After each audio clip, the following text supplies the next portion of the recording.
تحریر نور آصف قسط 80 پارٹ 1۔ زران خان زادہ اس وقت گائناکالوجسٹ کے روم میں موجود تھا اور اس وقت شہرام کے ہاسپٹل میں موجود تھا۔ ہسپتال کی سب سے سینئر اور اسپیشلسٹ گائناکالوجسٹ ذکیہ ایوان ابرش کی دوسرے روم میں الٹرا ساؤنڈ اور دوسرے ٹیسٹ کر رہی تھی۔ زران بے چینی سے باہر پہلو بدلتے اضطرابی انداز میں چکر لگا رہا تھا۔ خوبرو سنجیدہ چہرے پر بے حد پریشانی تھی۔ وہ اپنے بچے کو لے کر بے حد حساس ہو رہا تھا۔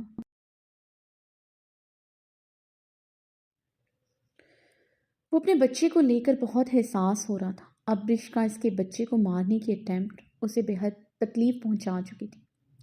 ابرش کی حالت دیکھتے کہ بھی وہ اپنے بچے کے لیے بہت فکر مند تھا۔ اس کا اس طرح رونا اور ٹینشن لینا بچے کے لیے ٹھیک نہیں تھا۔ ابرش کی حالت دیکھتے کہ بھی وہ اپنے بچے کے لیے بہت فکر مند تھا۔ اس کا اس طرح رونا اور ٹینشن لینا بچے کے لیے ٹھیک نہیں تھا۔ ابھی 1 مہینہ بھی نہیں ہوا تھا ان کے بیچ ریلیشن قائم ہوئے تو پریگننسی یقیناً چند ویکس پر مشتمل تھی۔ اب ایسے میں ابرش کا اس طرح رونا پریشان ہونا یہ بے حد فکر مند کر رہا تھا اور ابرش کو بہت پیار سے ڈیل کرنے کا سوچ رہا تھا۔ اس کی تمام انسیکیورٹیز پیار سے دور کرنے کا ارادہ رکھتا تھا۔ ابرش اپنا چیک اپ کروا کر کمرے سے باہر آئی تو زران جلدی سے ابرش کی طرف بڑھا جو بلیک چادر میں سر سے پیر تک لپٹی تھی۔ چہرہ سنجیدہ اور سپاٹ تھا۔ گلابی گال پر زران کی انگلیوں کا نشان ابھی تک تھا۔ زران نے اس کے قریب جاتے اس کے نشان عارض زدہ گال پر نرمی سے انگلیاں پھیرتے اسے اپنے قریب کرتے سینے میں بھینچا تھا۔ تھوڑی دیر مجھ سے دور رہی ہو جان پر بن آئی تھی میری۔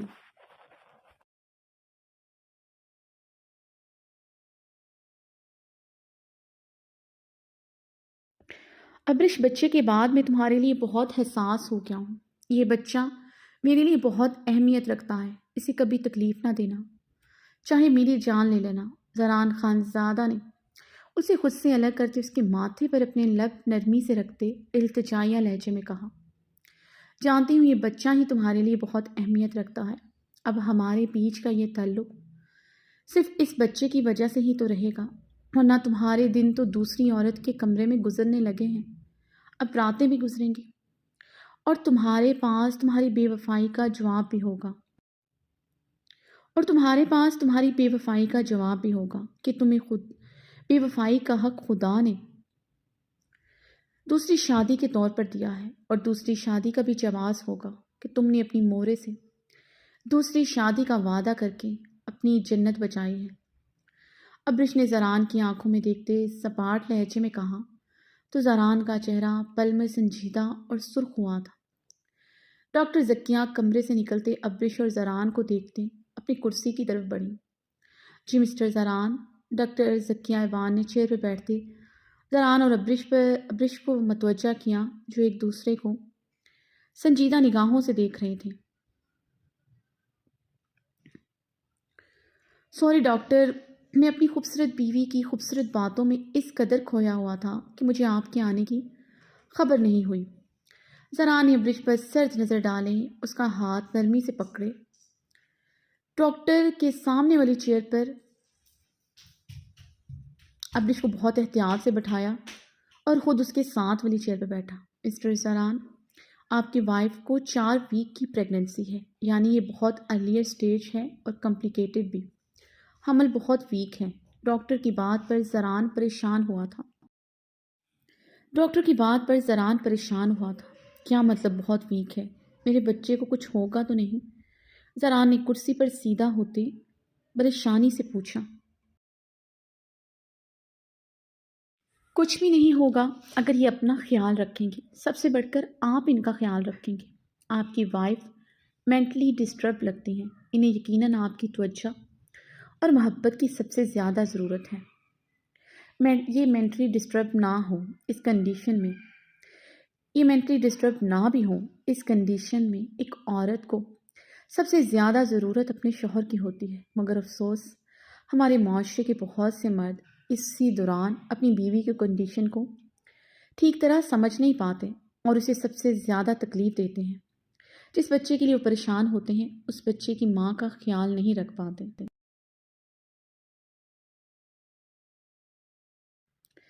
ڈاکٹر نے ابرش کی بھیگی نگاہوں پر نظر ڈالتے سنجیدگی سے کہا۔ ڈاکٹر کی بات پر ابرش کی آنکھیں شدت سے بھیگی تھیں۔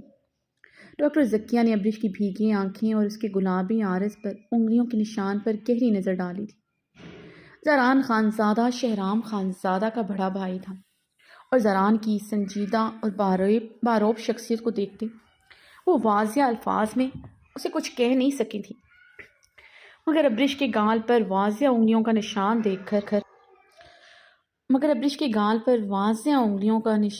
دیکھ کر وہ حیرت زدہ ہو گئی تھی۔ شہرام جیسے انسان کا بھائی یہ حرکت بھی کر سکتا ہے؟ انہیں یقین نہیں آ رہا تھا۔ اس نے روم میں ابرش کو دیکھتے اس کے عارض پر انگلیوں کے نشان کے متعلق استفسار کیا تھا، مگر ابرش جواباً خاموش رہی تھی۔ اس کی خاموشی اور سپاٹ چہرے کو دیکھتے انہیں اس کی مینٹلی کنڈیشن کے بارے میں بھی اندازہ ہو گیا تھا۔ اب اس کی بھیگی آنکھیں دیکھ کر بھی یقین ہو گیا تھا۔ ان کے سامنے بیٹھا یہ خوبصورت اور شاندار کپل ظاہری خوبصورتی کی طرح اپنے ریلیشن میں بالکل خوبصورتی نہیں رکھتا تھا۔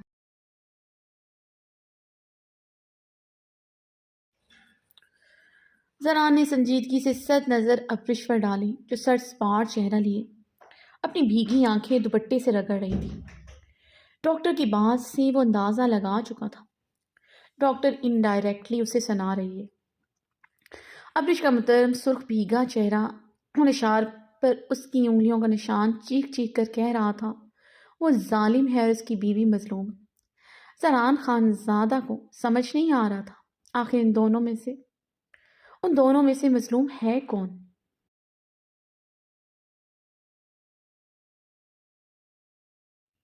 میں میڈیسن لکھ کر دے رہی ہوں، ان کا منتھلی چیک اپ ہوگا، ان کی ڈائٹ کا بہت زیادہ خیال رکھنا ہے آپ نے۔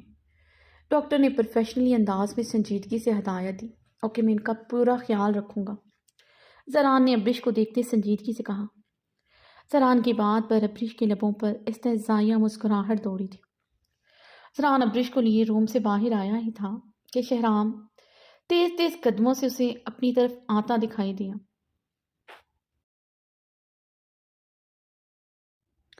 شہرام زران کے قریب آتے خوشی سے اس کے گلے لگ گیا تھا۔ زران اس کے چہرے پر خوشی کو دیکھتے ہی بھانپ گیا تھا۔ اس تک خبر پہنچ چکی ہے۔ کانگریچولیشن لالا، شہرام نے زران سے الگ ہوتے خوشی سے چہکتے کہا۔ تھینکس، زران جواباً بھرپور مسکرایا تھا۔ لالا، مجھے یقین نہیں آ رہا میں چاچا بننے والا ہوں، شہرام نے مسکراتے ہوئے اپنی جینز کی پاکٹ میں ہاتھ ڈالے تھے۔ السلام علیکم بھابھی، شہرام نے ابرش کو دیکھتے کہا۔ ابرش اس بات میں سر ہلاتے چہرہ دوسری طرف موڑ گئی تھی۔ زران گہرا سانس بھر کر رہ گیا تھا۔ اس کے گھر والوں میں سے کسی سے بھی بات نہیں کر رہی تھی۔ ہاسپٹل آتے ہوئے امینا خانم سے بھی بنا سلام کیے انہیں مکمل اگنور کرتے داخلی دروازے کی طرف بڑھ گئی تھی۔ اب شہرام کے سلام کا جواب بھی نہیں دیا تھا۔ لالا، یہ خوشی میں ارحام لالا کی جانب سے ایکسپیکٹ کر رہا تھا، مگر مل آپ کی طرف سے گئی ہے، کیونکہ اصولاً ان کی طرف سے ملنی چاہیے تھی۔ جتنا وہ کمرے میں وقت گزارتے ہیں، مجھے تو یہی لگتا تھا پہلے ارحام لالا کی طرف سے گڈ نیوز ملے گی۔ شہرام کی بات پر ابرش کا رنگ سرخ پڑا تھا۔ زران کا چہرہ بھی غصے سے سرخ ہوا تھا۔ یہ بات ارحام لالا کے سامنے کرتے یقیناً تمہارا چہرہ سلامت نہ رہتا۔ زران نے غصے سے اسے گھورا۔ شہرام کا جاندار کہکا گونجا تھا۔ حقیقت بیان کر رہا ہوں میں تو، شہرام نے شرارتی لہجے میں کہا۔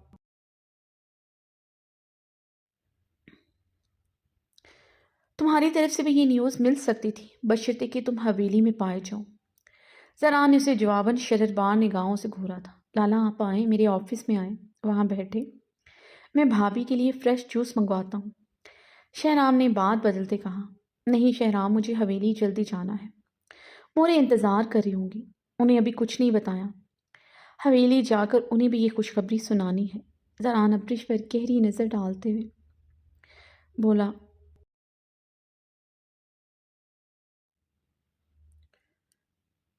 زران کی بات پر ابریش زران کو ایک نظر دیکھتے جلدی سے آگے بڑھ گئی تھی۔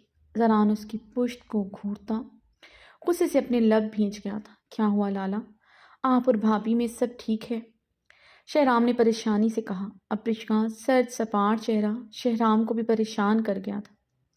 بالکل ٹھیک ہے، اور آج رات تم حویلی میں ہونے چاہیے، اپنے کمرے میں۔ یہ لاسٹ ٹائم میں تمہیں کہہ رہا ہوں، دوبارہ نہیں کہوں گا۔ ہاسپٹل آ کر میں سب کے سامنے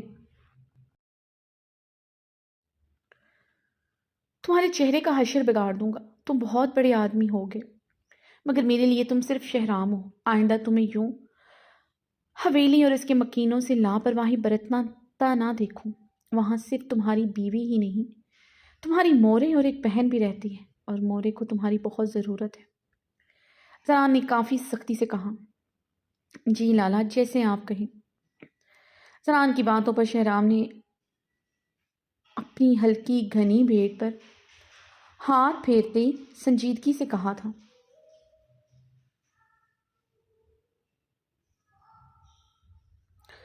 زران شہرام کو سنجیدگی سے دیکھتا اپنی گلاسز آنکھوں پر لگائے تیزی سے ابرش کی طرف بڑھ گیا تھا۔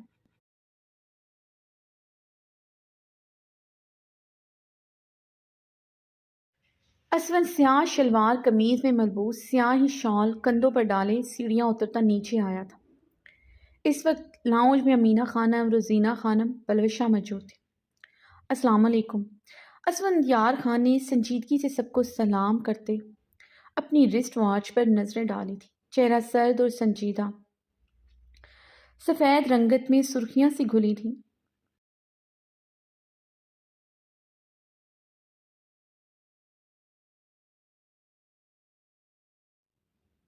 پچھلے کچھ دنوں سے حویلی نہیں آیا تھا، کل ہی آیا تھا، اور کسی سے بھی سیدھے منہ بات نہیں کی تھی۔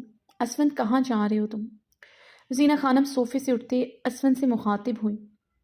مورے اپنے دوست کی مہندی پر جا رہا ہوں، آپ سے آ کر بات کرتا ہوں، وہ سنجیدگی سے کہتا اجلت بھرے انداز میں داخلی دروازے کی طرف تیزی سے بڑھا تھا۔ یکدم داخلی دروازے پر وہ سحرانہ آنکھوں والی سے ٹکرایا، جس کی وجہ سے وہ پچھلے ایک ہفتے سے سویا نہیں تھا۔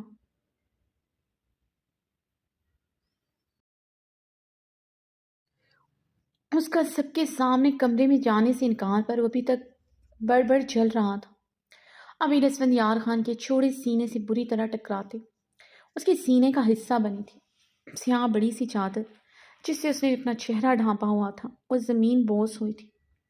اس کے سینے پر ہاتھ رکھے شبنمی ہیزل گرے آنکھوں سے اسے ایک ٹک دیکھے جا رہی تھی۔ مقابل کے بدن سے اٹھتی سحر انگیز مردانہ خوشبو ہمیشہ کی طرح اسے اپنے سحر میں جکڑ چکی تھی۔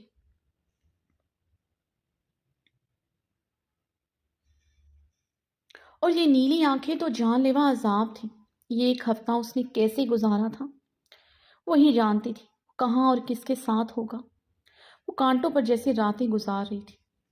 اسفند کو دیکھتے وہ بھی سٹل ہوئی تھی۔ پورے ایک ہفتے بعد اس ستم گر کو دیکھا تھا۔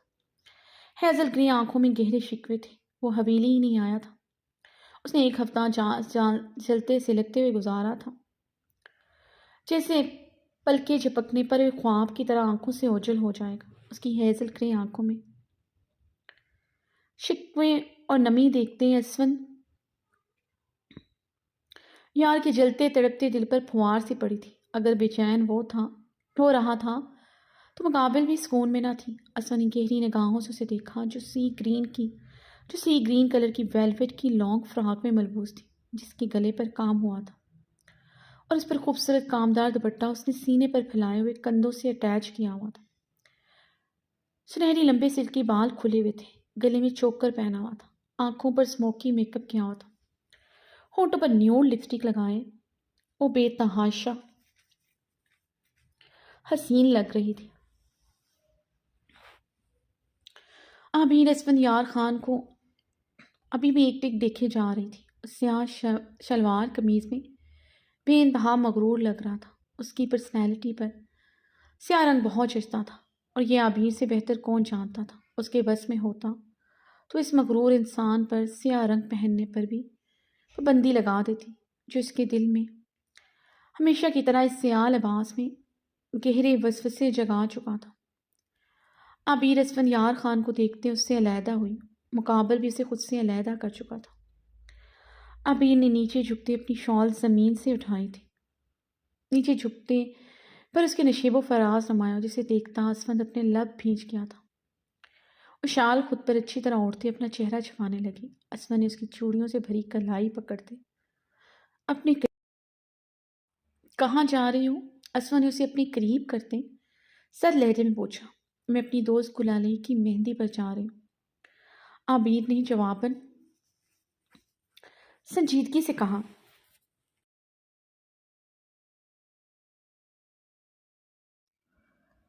اچھا، یوں کھلے بالوں کے ساتھ جاؤ گی؟ دوپٹہ سر پر کیوں نہیں لیا؟ اور یہ گلا اتنا ڈیپ کیوں ہے؟ اسفند نے اس کی چادر اس کے سر سے اتارتے ہوئے تپش زدہ لہجے میں پوچھے۔ اسے اپنے مزید قریب کیا تھا۔ میں اپنی سہیلی کی مہندی پر جا رہی ہوں، وہاں عورتوں والے حصے میں صرف عورتیں ہوں گی، اور اتنا تیار ہونے کا حق بنتا ہے میرا۔ میری بچپن کی سہیلی کی مہندی ہے، عبیر رکھائی سے کہتے اسفندیار خان کے سینے سے علیحدہ ہوئی تھی۔ اور گلا کہاں ڈیپ ہے میرا؟ عبیر نے حیرانگی سے پوچھا۔ گلا ڈیپ نہیں ہے، مگر دوپٹہ طریقے سے لیا ہوتا یوں جھکتے اے نہ ہوتی، اسو نے تندو تیز لہجے میں کہتے اس کے دو آتشاں روح پر کہر بار نظر ڈالی تھی۔ عبیر اسفند کی بات اگنور کرتے اپنی چادر خود پر اچھی طرح لپیٹ اس سے پہلے وہ دروازے کی طرف بڑھتی، اسفندیار خان اسے بازو سے جکڑے خود کے قریب کر چکا تھا۔ کس کے ساتھ جا رہی ہو؟ اسفند نے غصے سے پوچھا۔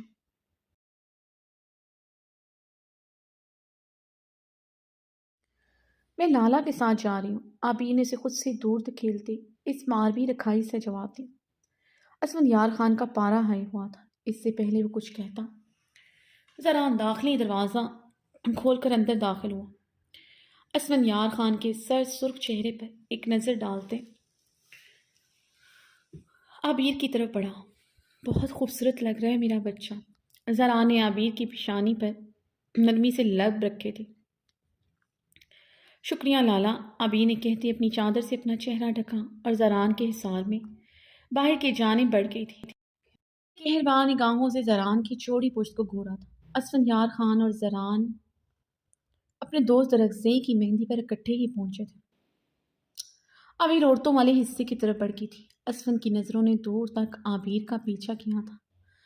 درخزئی خان اسفند اور زران کو دیکھتے ہی ہوائی فائرنگ شروع کر دی تھی۔ باقی دوستوں نے بھی شدید ہوائی فائرنگ شروع کر دی تھی۔ اسفندیار خان اور زران خان زادہ کو دیکھتے خوشی اور گرمجوشی کا اظہار کیا گیا تھا۔ زران اور اسفند مسکراتے ہوئے اپنے دوستوں کو دیکھ رہے تھے۔ دونوں ہی سیاہ لباس میں سیاہی شال کندھوں پر ڈالے کھڑے ایک دوسرے کی پرچھائی لگ رہے تھے۔ دونوں نے مسکراتے ہوئے اپنی گنی پیٹ پر ہاتھ پھیرا تھا۔ دونوں ہم قدم ہی اپنی دوستوں کی طرف بڑھے تھے۔ اسفندیار خان کے قدم یکدم رکے تھے۔ زران نے رکتے ہوئے ایک نظر اسے دیکھا تھا، پھر وہ تیز تیز قدموں سے اپنے دوستوں کی طرف بڑھ گیا تھا۔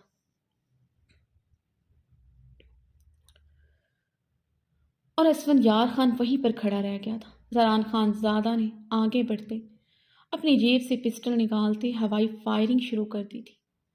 اسفندیار خان خاموشی سے کھڑا سب کو دیکھ رہا تھا۔ اس کی نظریں درخزئی کی حویلی کے بہت بڑے لان کے بیچوں بیچ کھڑے بنگلے پر تھی، جس کے لاؤنج کا گلاس وال اسفندیار خان کی نظروں کے حصار میں تھا، جس پر گرے آدھے ادھورے پردوں کو وہ تپش زدہ نگاہوں سے دیکھ رہا تھا۔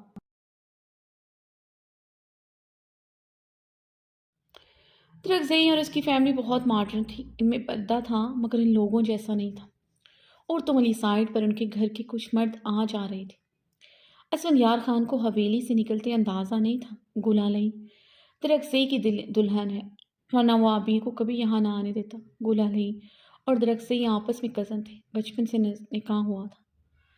درخزئی نے امریکہ سے پڑھ کر آنے کے بعد شادی ہو رہی تھی اور گلالئی عبیر کی بچپن کی سہیلی تھی۔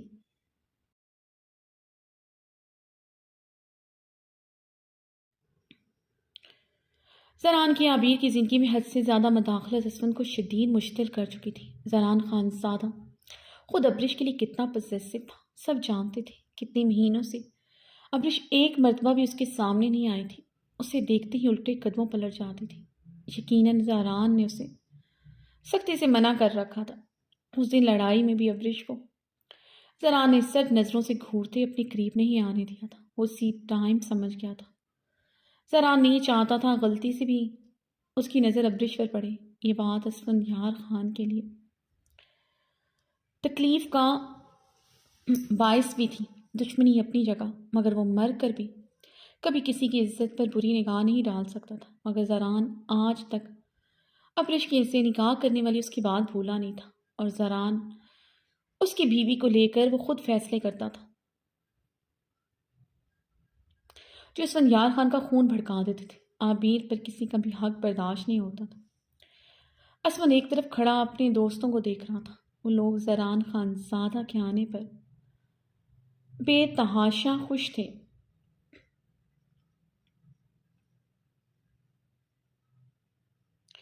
زران خان زادہ یاروں کا یار تھا۔ وہ اپنی سبھی دوستوں کے لیے ایسا ہی تھا، وقت پڑے تو جان دینے سے بھی دریغ نہ کرے۔ کچھ عرصہ پہلے وہ اس کے لیے بھی ایسا ہی تھا۔ کیا کچھ نہیں کیا تھا دونوں نے ایک دوسرے کے لیے۔ زران کا دشمن اسفند کا دشمن تھا، اور اسفندیار خان کا دشمن زران خان زادہ کا۔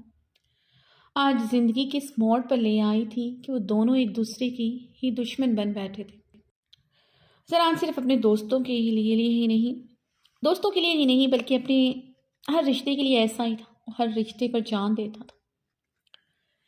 یہ سب سوچتے اسفندیار خان کی نظروں کے سامنے بابری کی خون میں لت پت لاش آئی تھی، جس کے سینے میں بے دردی سے گولیاں ماری گئی تھی۔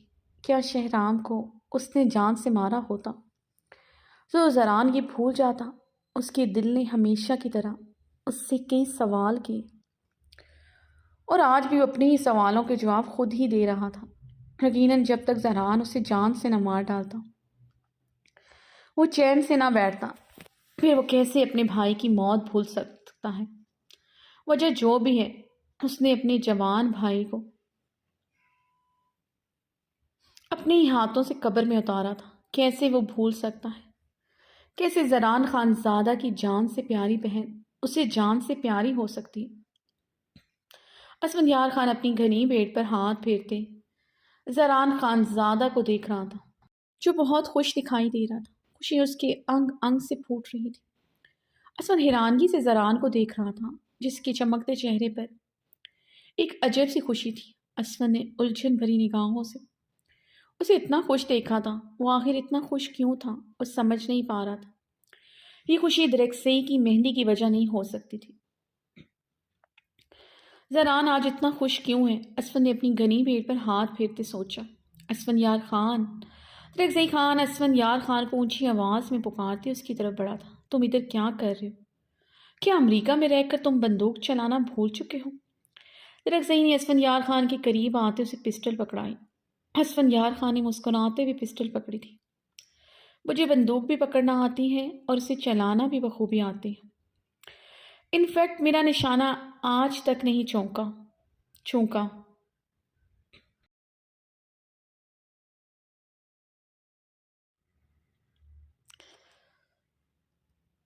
اسفندیار خان پسٹل پکڑے زران کی طرف بڑھا تھا، جو سب دوستوں کے بیچ کھڑا کب سے ہوائی فائرنگ کر رہا تھا۔ اسفندیار خان کو اپنی طرف بڑھتا دیکھ کر اس نے فائرنگ روک دی تھی۔ اسفند زران کے قریب آ کر رک گیا تھا۔ جانتے ہو نا میرا نشانہ کتنا پکا ہے؟ اس پسٹل سے جب بھی گولی نکلی سیدھی ایگزیکٹ انسان کو اور ایگزیکٹ مقام پر لگی۔ اسفند نے زران کے سینے پر پسٹول کی نوک رکھی تھی۔ جانتا ہوں تمہارا نشانہ بہت پکا ہے، اور تمہاری پسٹل کا نشانہ اس وقت صحیح مقام اور ایگزیکٹ انسان پر ہے، مگر تمہارا ہر بار سوچ میں پڑ جانا مجھے حیران کر دیتا ہے کہ کیا وجہ ہے؟ تمہاری پسٹل سے نکلی ہوئی گولی ابھی تک صحیح انسان کو لگی کیوں نہیں؟ کیوں اسفندیار خان جو بولتا ہے وہ کرتا کیوں نہیں؟ ہم خان کب سے خالی خولی دھمکیاں دینے لگے؟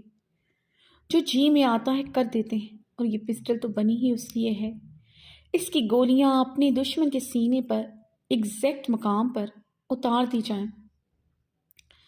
زران نے مسکراتے ہوئے اپنی پسٹل اسفن کے سینے پر جمائی تھی۔ سب دوست پریشانی سے ان دونوں کو دیکھ رہے تھے۔ وہ دونوں ہی ایک دوسرے کو گھورتے ہوئے ایک دوسرے کے سینے پر پسٹل رکھے ہوئے تھے۔ یکدم زران نے مسکراتے ہوئے اسی پسٹل سے ہوائی فائرنگ کی تھی۔ اسفل لب بھینچے زران کو کچھ پل دیکھتا رہا، پھر سرخ سر چہرے کے ساتھ پسٹل سے 2-3 ہوائی فائر کیے تھے۔ وہ پسٹل زمین پر پھینکتا زران پر شعلہ بار نگاہ ڈالے تیز تیز قدموں سے باہر کی جانب بڑھ گیا تھا۔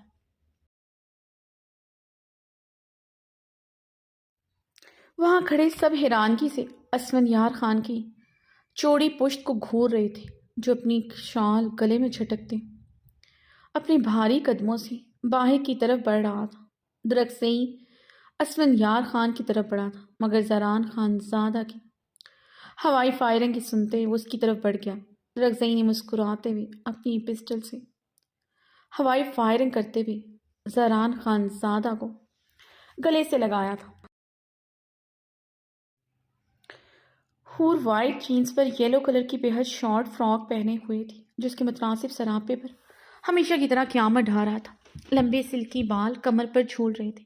وہ اس وقت سلطان شاہ کے ساتھ ڈائننگ روم میں ٹیبل کے گرد بیٹھی ڈنر کر رہی تھی۔ ڈائننگ ٹیبل پر اس پر درجن سے بھی زائد ڈشز تھیں، ہر چیز اس کی پسند تھی۔ سلطان شاہ اسے اپنے ہاتھوں سے کھلا رہے تھے۔ 1-2 بائٹ سلطان شاہ کے ہاتھوں سے لے کر وہ ان کے ہاتھ جھٹک چکی تھی۔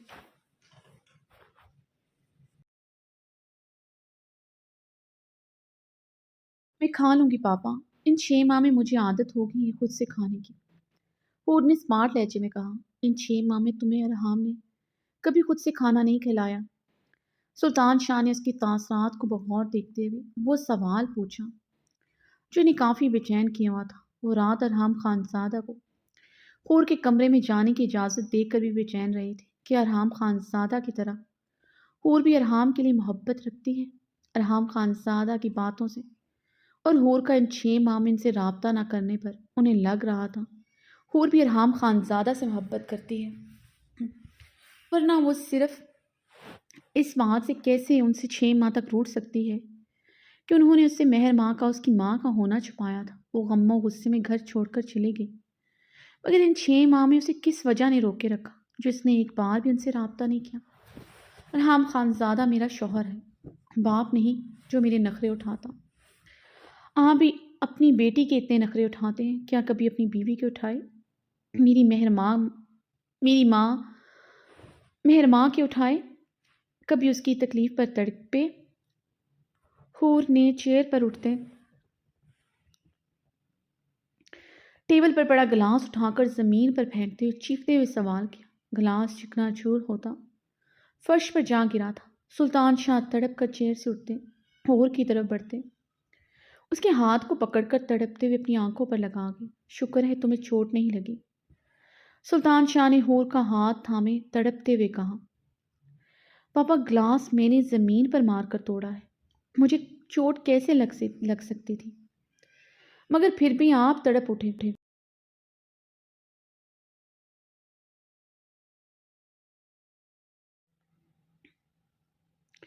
ایسا انسان جو اپنی بیٹی سے اتنا پیار کرتا ہو، وہ اپنی محبت کو کیسے تکلیف دے سکتا ہے؟ پھر کیوں پاپا میری ماں کو مجھ سے جدا کر دیا؟ انہیں کیوں تکلیف دی؟ حور نے سلطان شاہ سے روتے ہوئے سوال کیا۔ میں نے اسے کبھی کوئی تکلیف نہیں دی۔ تمہاری پیدائش کے وقت مہر ماں کی ڈیتھ ہو گئی تھی، میں نے اس کے مرنے کے بعد تمہاری خاطر مہاجرین سے شادی کر لی تھی۔ سلطان شاہ حور کی آنکھوں میں آنکھیں گاڑے سپاٹ لہجے میں بولے تھے۔ حور سلطان شاہ کی بات سنتے اپنا رخ پلٹ گئی تھی۔ کرسی کو تھامے اپنی لرزاہٹ پر بمشکل قابو پایا۔ آنکھوں سے آنسو ٹوٹ کر رخ پر برسے تھے۔ دل میں ایک مہم سی امید تھی، جو مہاجبین نے اسے بتایا وہ جھوٹ بھی ہو سکتا ہے۔ سلطان شاہ ایسا نہیں کر سکتا، وہ قتل نہیں کر سکتا، وہ مہر ماں کو نہیں مار سکتا۔ مگر سلطان شاہ آج مہاجبین کی بات پر یقین کی آخری مہر لگا چکا تھا۔ وہ اپنی 6 ماہ کی تصویریں مہر ماں کے ساتھ دیکھ چکی تھی۔ سلطان شاہ اس سے جھوٹ بول رہا تھا، یعنی مہر ماں کو اس کے باپ نے ہی مارا تھا؟ سلطان نے اس کے لرزتے بدن کو دیکھتے اس کے کندھے پر نرمی سے ہاتھ رکھا، جسے ہور نے غصے سے جھٹک دیا۔ ہور، میرے ساتھ ایسا سلوک کیوں کر رہی؟ میرا قصور صرف اتنا تھا کہ میں نے تم سے حقیقت چھپائی کہ ماجبین تمہاری سگی ماں نہیں ہے۔ اتنی سی بات پر تم گھر چھوڑ کر چلی گئی، اپنے باپ کو تم نے جیتے جی مار دیا۔ کیوں ایسا کیا تم نے؟ تم جانتی تھی تم میرا جینے کا واحد سہارا، کیوں مجھے جیتے جی مارا؟ سلطان شاہ ہور کے مقابل آئے تھے۔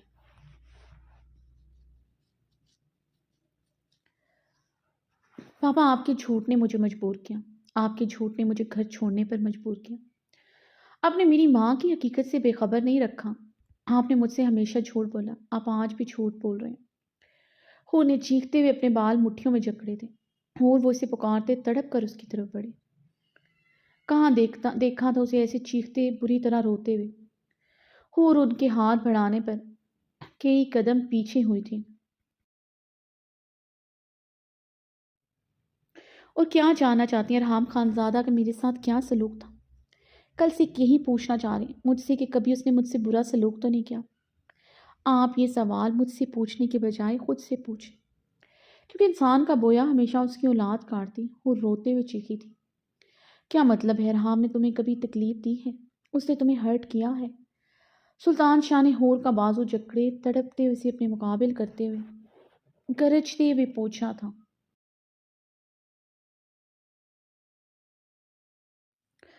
دیکھا پاپا، آپ نے اپنی بات کا خود ہی جواب دے دیا۔ آپ نے میری بات پر یہ کیوں نہیں کہا کہ ہور میں نے کبھی غلطی سے بھی کسی کو تکلیف نہیں پہنچائی، تو پھر میں اپنی بیٹی کو میری بیٹی کو کوئی کیسے تکلیف پہنچا سکتا ہے؟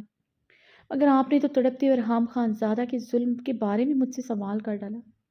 بتائیں پاپا، آپ نے میری ماں کے ساتھ کیا کیا تھا؟ بتائیں پاپا، آپ نے ہمیشہ مجھ سے جھوٹ کیوں بولا؟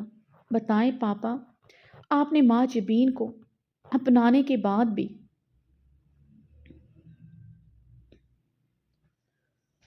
اسے اپنے بیڈ روم اور دل تک رسائی کیوں نہیں دی؟ ہور سلطان شاہ کا گریبان پکڑ جھنجھوڑتے ہوئے چیخی۔ ہور، میں نے کبھی جھوٹ نہیں بولا، میری جان، مجھ پر یقین کرو، مت رو اس سے، میں تمہارا رونا برداشت نہیں کر سکتا۔ سلطان شاہ تڑپ اٹھے تھے، ان کی گرے آنکھوں سے آنسو بہ رہے تھے۔ پاپا، پھر سے جھوٹ بول رہے ہیں آپ کے کمرے میں میری ماں کی تصویریں ہیں، جس میں 6 ماہ کی ہوں، اور میری ماں کے ساتھ میری تصویریں ہیں، تو کیسے وہ پھر مجھے جنم دیتے ہوئے مر سکتی ہیں؟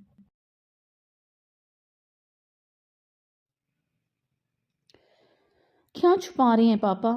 کیا آپ نے میری ماں کے ساتھ کیا کیا؟ آپ نے میری ماں ہور زیانی چیخی تھی، اور سلطان شاہ بے بسی سے اسے دیکھ کر رہ گئے تھے۔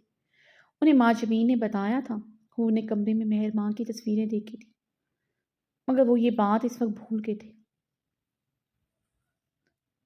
اب وہ ماتھا اب وہ ماتھا سے لاتے ہوئے ہور کو دیکھ رہے تھے، جو ہچکیاں بھرتے سوالیہ نگاہوں سے ان کی طرف دیکھ رہی تھی۔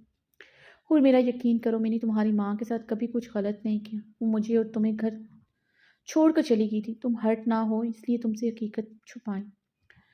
سلطان شاہ اسپاٹ انداز میں کہتے اپنی کمرے کی جانب بڑھ گئے تھے۔ زندگی میں پہلی مرتبہ وہ ہور کو روتا ہوا چھوڑ کر جا چکے تھے۔ ہور سلطان شاہ کے جانے کے بعد منہ پر ہاتھ رکھے بے تحاشا رو رہی تھی۔ کسی نے بہت نرمی سے اس کے کندھے پر ہاتھ رکھا تھا۔ ہور نے پلٹتے ہوئے اسے دیکھا، اس کی نگاہیں بے یقین ہوئی تھیں۔ وہ اسے زخمی نظروں سے دیکھتے اپنے کمرے کی طرف بڑھی، اسی کلائی سے جکڑے اپنے مقابل کرتے اپنی سرخ بھیگی آنکھیں اس کی گلابی آنکھوں میں گاڑ چکا تھا۔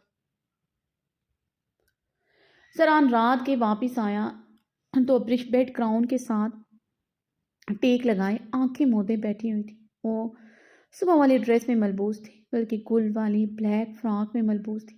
زران گہرا سانس بھرتے اپنی شال صوفے پر رکھتے اس کے قریب جا کر بیٹھا، اس کے گال پر نرمی سے انگلیاں پھیرتے اپنے لب نرمی سے اس کی آرز پر رکھے تھے۔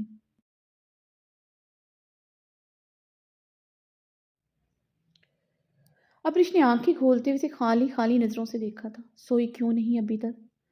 زران نے بہت پیار سے اس کے آرز پر بکھری لٹھیں اس کے کان کے پیچھے ارسی۔ نیند نہیں آ رہی تھی، ابرش نے اسپاٹ لہجے میں کہا۔ اور نیند کیوں نہیں آ رہی تھی؟ میرا انتظار کیا جا رہا تھا۔ زران نے مسکراتے ہوئے پوچھا، نہیں مجھے پتا تھا تم اس ٹائم کمرے میں ضرور آؤ گے، تمہاری ضرورت تمہیں کمرے میں کھینچ لائے گی۔ ابرش نے زران کی آنکھوں میں دیکھتے تنزیہ لہجے میں کہا،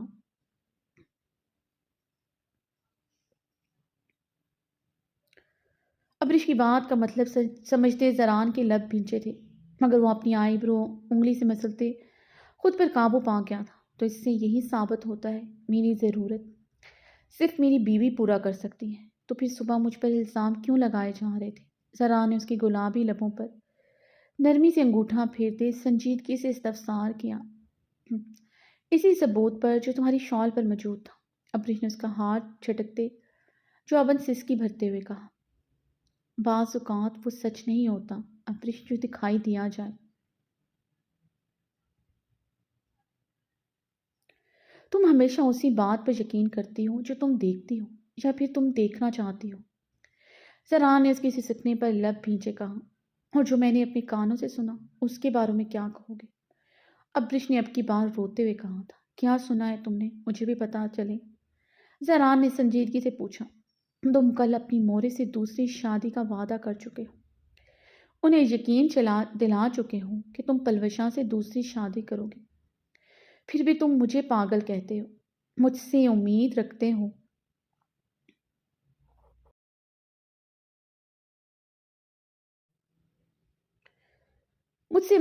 ہو میں تمہاری شال پر وہ نشان دیکھتے ہوئے بھی تم پر یقین رکھوں۔ تم صبح اپنی کزن کے بہت قریب کھڑے ہو کر گوسپ کرتے ہو، پھر بھی مجھ سے ایکسپیکٹ رکھتے ہو میں تمہاری بے وفائی پر ماتم بھی نہ مناؤں۔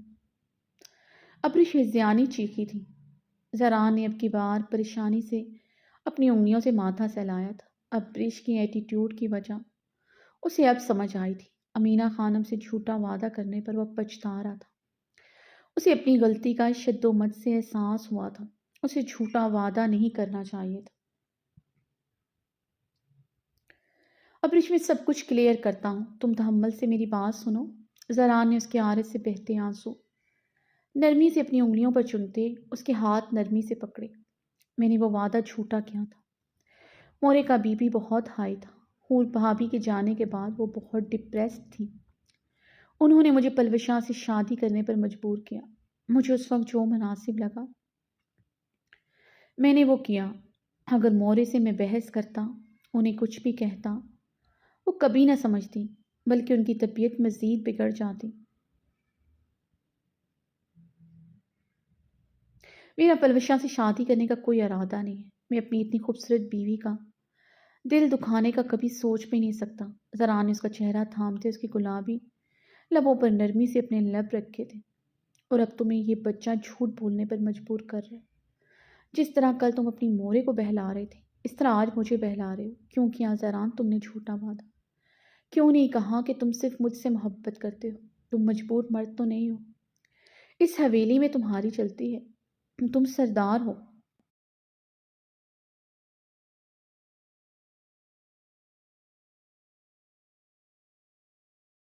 پھر بھی تم نے مجبوری کیوں دکھائی؟ مرد کبھی مجبور نہیں ہوتا۔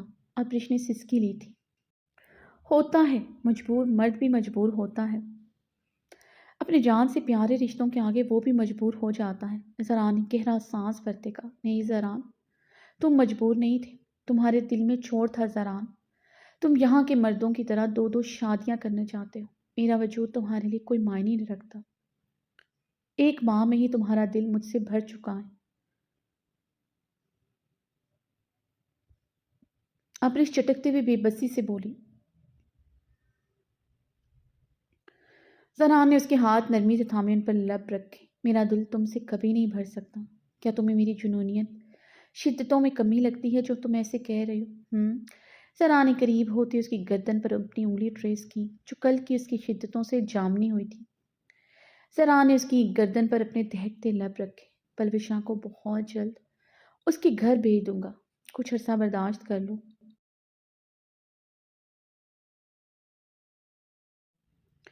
اس کے مورے اور بابا آج صبح ہی عمرہ کرنے کے لیے نکل چکے ہیں۔ جیسے ہی وہ واپس آتے ہیں میں مورے سے بات کر کے اسے واپس بھیج دوں گا۔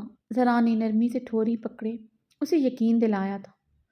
اوہ، تو شکرانے کے طور پر وہ اپنی بیٹی کی شادی یہاں کے سردار سے طے ہونے پر عمرہ کرنے گئے ہیں۔ ابرش تنزیہ مسکرائی تھی۔ ابرش، تمہیں مجھ پر یقین نہیں ہے؟ زران نے سنجیدگی سے پوچھا تھا۔ اس کے چہرے پر اب باقاعدہ غصے کی جھلک نمودار ہوئی تھی۔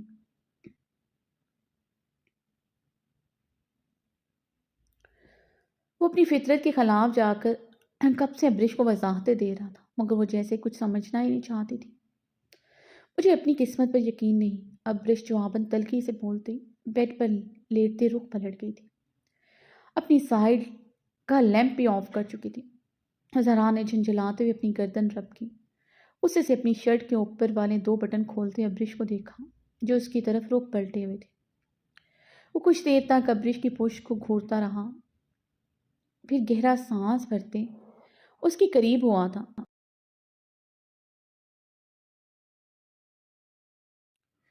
کیوں ستاتی ہو مجھے؟ 1 مہینہ ہوا ہے ہمیں قریب آئے ہوئے، پھر بھی مجھ سے صدیوں کے فاصلے پر رہتے ہو۔ یہ ادائیں، یہ نخرہ اس لیے کیونکہ تم جانتے ہو تمہارا شوہر بے وفائی سے ہی، مگر رات کے اس پہر صرف تمہارے ہی قریب آتا ہے۔ اسے صرف اپنی ابرش کی ضرورت پڑتی ہے۔ اسے کندھے سے تھامے سیدھا کر چکا تھا۔ غلط نہیں کہتی، تم کتنی دیر سے کمرے میں آئے ہو؟ ابرش نے بھیگے لہجے میں اسے جتایا تھا۔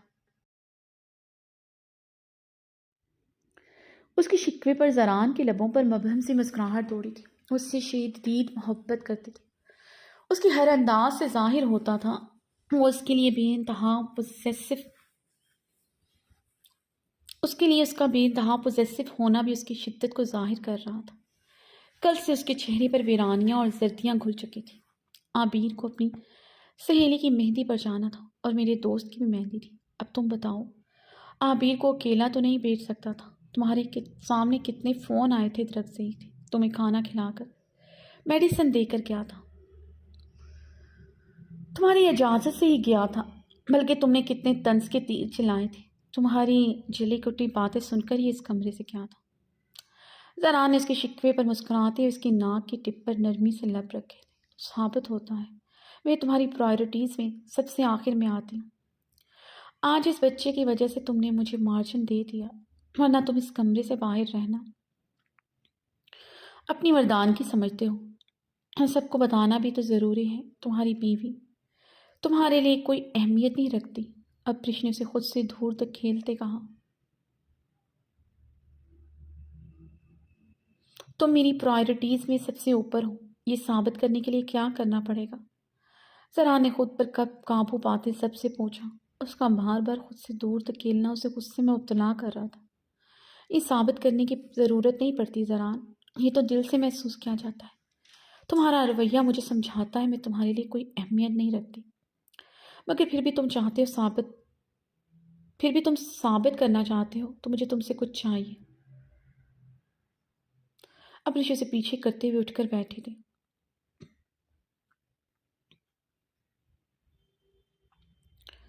کیا چاہیے تمہیں؟ زرا نے پریشانی سے پوچھا تھا۔ اپنی بیوی کی الٹی فطرت سے وہ خوبی واقف تھا۔ ڈر یہی تھا وہ وہی مانگے گی جو وہ دے نہیں سکے گا۔ وہ اچھا خاصا پریشان ہوا تھا۔ ایک برانڈ نیو گاڑی چاہیے، ابرش نے زران کی آنکھوں میں دیکھتے کہا۔ گاڑی؟ زرا نے حیرانگی سے کہا۔ نہیں دلا سکتے؟ ابرش نے اس کی حیرانگی پر استحضائیہ پوچھا۔ دلا سکتا ہوں، بتاؤ کون سی گاڑی چاہیے؟ زرا نے اسے قریب کرتے پوچھا۔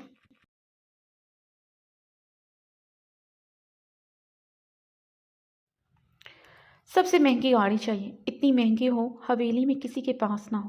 بچپن کی خواہشات میں سے ایک خواہش اپنے لیے برانڈ نیو گاڑی بھی لینا تھی، مگر جب گاڑی ملی تو سیکنڈ ہینڈ گاڑی ملی۔ اب چاہتی ہوں میرا ملینئر شوہر مجھے سب سے مہنگی گاڑی دلائے۔ ابرش نے تنزیہ مسکرائی تھی۔ آ جائے گی گاڑی کل صبح کی روشنی ہونے سے پہلے، مگر تم کیا کرو گی اس گاڑی کا؟ زرا نے ہلکی گھنی پیٹ پر ہاتھ پھیرتے الجھن بھرے لہجے میں پوچھا۔ اس کمرے کے ٹیرس سے اس گاڑی کو دیکھ کر خوش ہوا کروں گی، خود کو یقین دلایا کروں گی میں کتنی خوش قسمت ہوں۔ کار پورچ میں کھڑی گاڑی میری ملکیت ہے اور یہ عالی شان کمرہ بھی میری ملکیت ہے۔ اب زران خانزادہ میری ملکیت نہ بھی ہو تو کیا فرق پڑتا ہے؟ ابرش کے طنز پر زران خانزادہ نے اپنے جبڑے پوری طرح بھیجے تھے۔ ابرش گاڑی آ جائے گی، ڈرائیور کا انتظام ہو جائے گا۔ ویسے تو تمہارا ڈرائیور تمہارا شوہر بننے کے لیے تیار ہے، اگر میری خوبصورت بیوی ایسا چاہے۔ زران اسے کلائی سے پکڑ کر اپنے سینے پر گرا چکا تھا۔ ابرش نے بھیگی آنکھوں سے شکوہ کناں نگاہوں سے زران کی طرف دیکھا تھا۔ ابرش میری جان، میری زندگی، گاڑی تمہاری ملکیت ہوگی۔ ہمارا بچہ ہونے کے بعد تم اسے ڈرائیو بھی کر لینا، مگر ابھی تم ڈرائیو نہیں کر سکتی۔ تمہیں کہیں بھی جانا ہوا تو میرے ساتھ یا پھر ڈرائیور اور گارڈز کے ساتھ جاؤ گی۔ اور میں کہاں جاؤں گی؟ تم مجھے کمرے سے باہر برداشت نہیں کرتے۔ گاڑی چلانے دو گے کیا؟ ابرش نے بھیگے لہجے میں پوچھا۔ کیوں نہیں چلانے دوں گا، مگر ہمیشہ میرے پاس رہنا، تم ڈرائیو کرنا، میں تمہارے ساتھ بیٹھ جاؤں گا، تمہارا ہاتھ پکڑ کر۔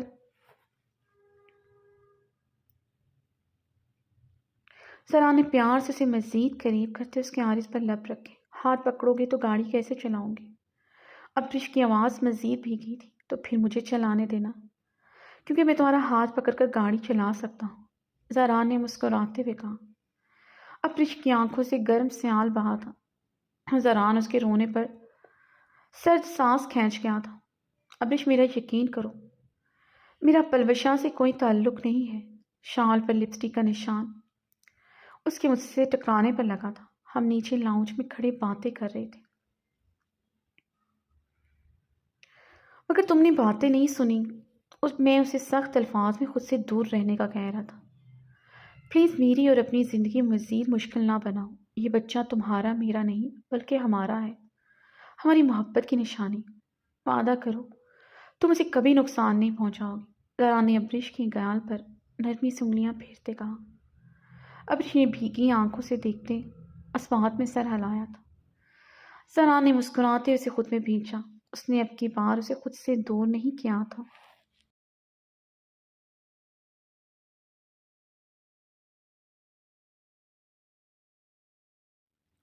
زران رخ پلٹے اس پر گھنی گھٹا کی طرح چاہے۔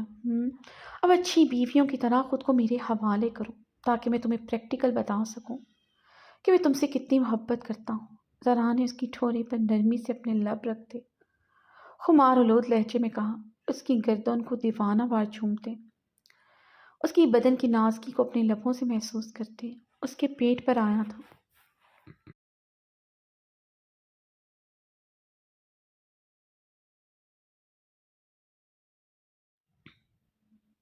وہاں بہت نرمی سے اپنے لب رکھے تھے اور پھر وہاں وہ اپنے لب نرمی سے رکھتا چلا گیا تھا۔ ابرش اس کی پرحدت بوسوں کی بچھاڑ اپنے پیٹ پر محسوس کرتے آنکھیں میچ گئی تھی۔ بند پلکوں کی باڑ سے آنسو توڑتے عارض کو بکورے تھے۔ زران بہت نرمی سے اس کے بدن کو ہر پردے سے آزاد کرتے، بہت نرمی سے آج اس پر اپنی شدت نچھاور کرتے، کمرے کی تمام لائٹس آف کرتے، قطرہ قطرہ بھیگتی رات میں اسے مزید خود میں سمیٹے اسے اپنی پیار کی شدت سے بگو رہا تھا۔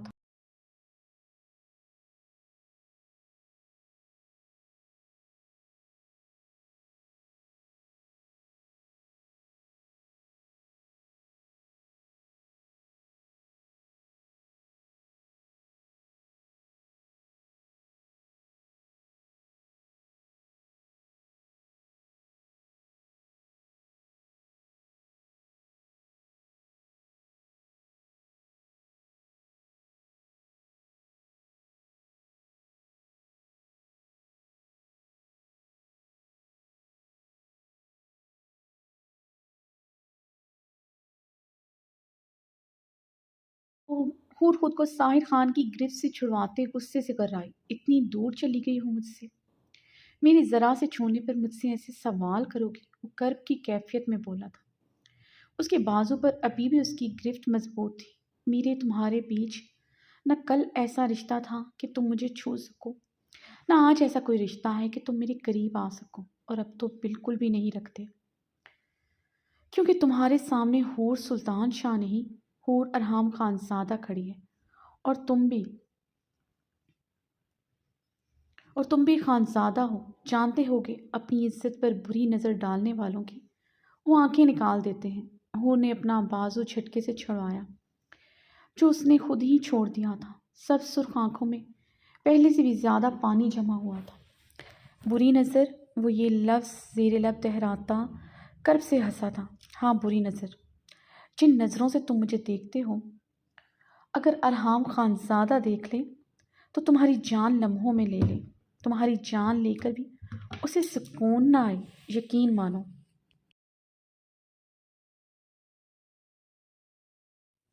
تمہارے بے جان وجود سے وہ تمہاری جان نکال لے اور تمہاری ساکن سانسوں سے تمہاری ساکن سانسیں کھینچ لے، پھر بھی وہ چین نہ پائے۔ ہونے ایک ایک لفظ چباتے بھیگی آنکھیں بے دردی سے رگڑی۔ اتنا پوزیسو ہے وہ تمہیں لے کر؟ ساحر خان نے کرب سے سوال داغا، حد سے زیادہ، کہ میں اس کا جنون بن چکی ہوں۔ اور ساحر خان کی آنکھوں میں آنکھیں گاڑی صفاقی سے مسکرائی تھی۔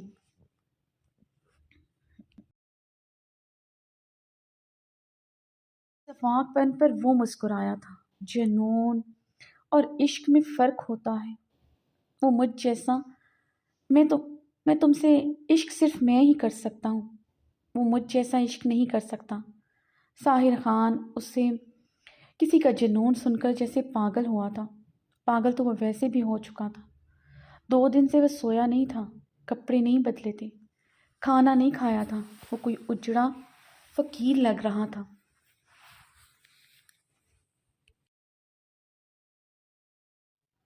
ان 6 ماہ میں وہ پھر بھی خود کا خیال رکھتا تھا۔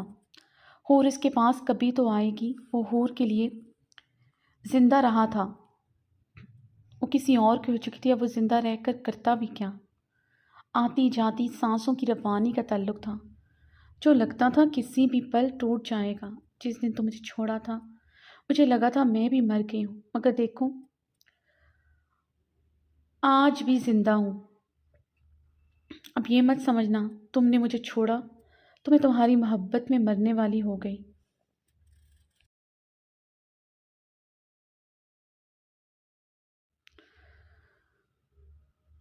مگر تم نے مجھے جس وجہ سے چھوڑا اس بات سے مرنے والی ہو گئی تھی۔ میری ماں طوائف تھی۔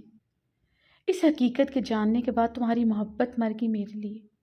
اور جب میں تم سے جدا ہوئی، اس جدائی کی تڑپ نے تمہیں بتایا کہ تمہارے لیے میرا وجود معنی رکھتا ہے، میری حقیقت نہیں۔ مجھے تمہاری ایسی محبت نہیں چاہیے۔ سنا تم نے؟ وہ کرب سے چیخی تھی۔ تو اس کا مطلب ہے تمہیں یہ سب ماں جبین آنٹی نے بتایا؟ مہر ماں آنٹی کا تعلق کوٹھے سے تھا، یہ حقیقت ماں جبین آنٹی جانتی تھی۔ مہر ماں آنٹی کی تصویروں سے تم حقیقت سے واقف ہوئی کہ وہ تمہاری سگی ماں ہے۔ دوسری حقیقت سے باخبر تمہیں ماں جبین آنٹی نے کیا۔ انفیکٹ ماہر ماں آنٹی کی تصویریں بھی تمہیں ماں جبین نے دی۔ اس کی آنکھوں میں آنکھیں دیکھتے، کڑیوں سے کڑیاں ملاتے بولا، کیا ہوا تھا اس رات؟ کیا کیا تھا ماں جبین نے تمہارے ساتھ؟ وہ اس کا بازو جکڑے وحشت کے عالم میں بولا تھا، کیا ہوا تھا اس رات اور کیا نہیں تم مجھ سے پوچھنے کا حق نہیں رکھتے۔ چھوڑو مجھے، مت چھوؤ۔ ہور نے غصے سے خود سے دور دھکیلا۔ تم مجھے بتاؤ یا نہ بتاؤ، میں پتہ لگا کر رہوں گا اس رات کیا ہوا تھا۔ ماں جبین یا پھر کسی نے بھی تمہیں تکلیف پہنچائی، وعدہ ہے میرا، میں اسے زمین کی 7 تہوں تک پہنچا کر رہوں گا۔ ساحر خان گہری ہوتی سانسوں سے مضبوط لہجے میں بولا، تم اور تمہارے وعدے۔ ہور زخمی پرندے کی مانند پڑپڑاتے ہوئے جیسے غرائی تھی۔ وعدہ میں نے نہیں توڑا، وعدہ تم نے توڑا ہور۔ تم نے وعدہ کیا تھا مجھ سے کہ تم ہمیشہ مجھ پر اعتبار کرو گے، کبھی مجھ سے کچھ نہیں چھپاؤ گے۔ تم سے منگنی سے پہلے میں مہر ماں آنٹی کی حقیقت سے باخبر ہو گیا تھا۔ سلطان انکل نے مجھے ساری حقیقت بتائی تھی کہ مہر ماں آنٹی کا تعلق کہاں سے تھا۔ اگر تمہیں چھوڑنا ہوتا تو میں تمہیں اپناتا ہی نہ۔ اس دن میرے بہاف پر ہماری منگنی ٹوٹنے کی خبر جھوٹی پھیلائی گئی تھی تاکہ میرے اگلے تمام شوز ہاؤس فل رہیں۔ مجھے اس بارے میں کوئی خبر نہیں تھی۔ میں تو اس دن ہی سارے کنسرٹ، سارے ایگریمنٹ، اپنے سارے کنسرٹ، سارے ایگریمنٹس توڑ کر تمہارے لیے یہاں چلا آیا، مگر یہاں آ کر ایک قیامت میرے لیے منتظر تھی، تم نہیں تھی۔ تم نے میرا قتل کیا، مجھے زندہ مار دیا، تم بے وفا ہو، تم قاتل ہو میری، تم بے وفا ہو۔ وہ وحشت کے عالم میں چیخا تھا، اور تمام حقیقت سن کر پتھرائی کیفیت میں کھڑی تھی۔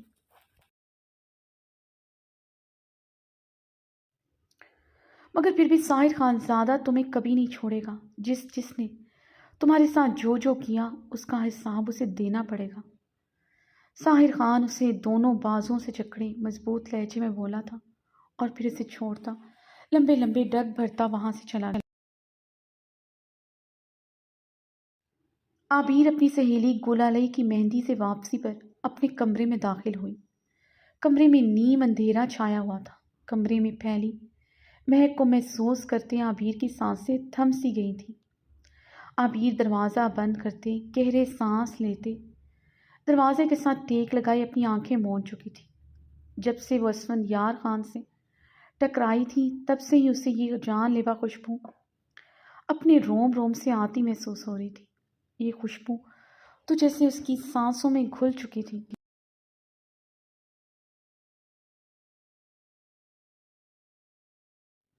ظالم بے حس بے درد ستمگر، تمہارا نام اسفند یار خان نہیں ہونا چاہیے تھا، کیونکہ تم ایک صفاق انسان ہو۔ وہ دروازے کے ساتھ ٹیک لگائے چیخی تھی۔ اپنی چادر اپنے گرد سے اتارتے ہوئے عابیر نے اپنے جھمکے نوچ نوچ کر اتارتے ہوئے زمین پر پھینکے۔ اپنی فراق کی زپ کھولتے ہوئے ڈریسنگ مرر کے سامنے جا کھڑی ہوئی۔ سنہرے سلکی بال کمر پر بکھرے تھے، ہیزل گرے آنکھیں شدت گریہ سے گلابی ہو رہی تھیں۔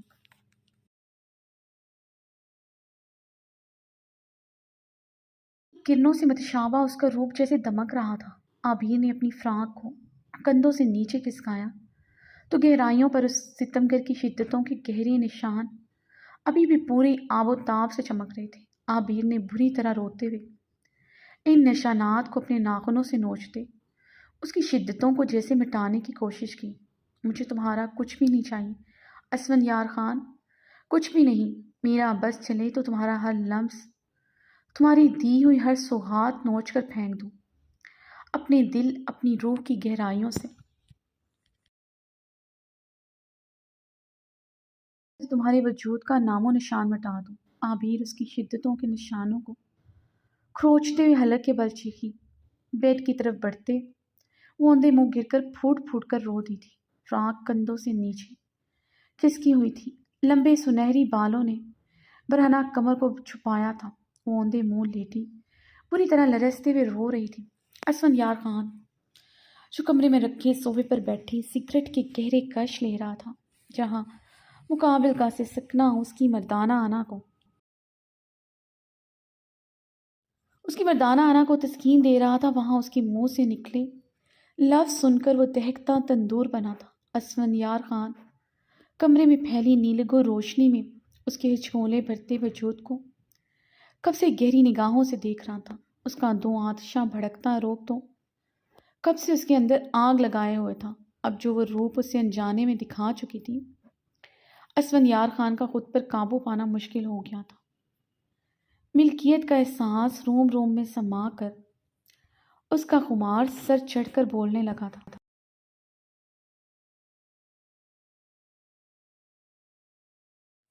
اسفند یار خان نے جھکتے اس کی کمر پر بکھری ابشار کو نرمی سے ہٹاتے اس کی توتیا چمکتی کمر پر اپنے دہکتے تپش زدہ لب رکھے تھے۔ عابیر کی سسکیاں یکدم رکی تھی۔ وہ جان لیوا لمس اس کی کمر پر نرمی سے اوپر سے نیچے محو رقص تھا۔ جان لیوا خوشبو اسے سانسوں میں گھلتی محسوس ہو رہی تھی۔ اس کی گرم دہکتی سانسیں اس کی کمر اور پچھلی گردن پر بکھر رہی تھیں۔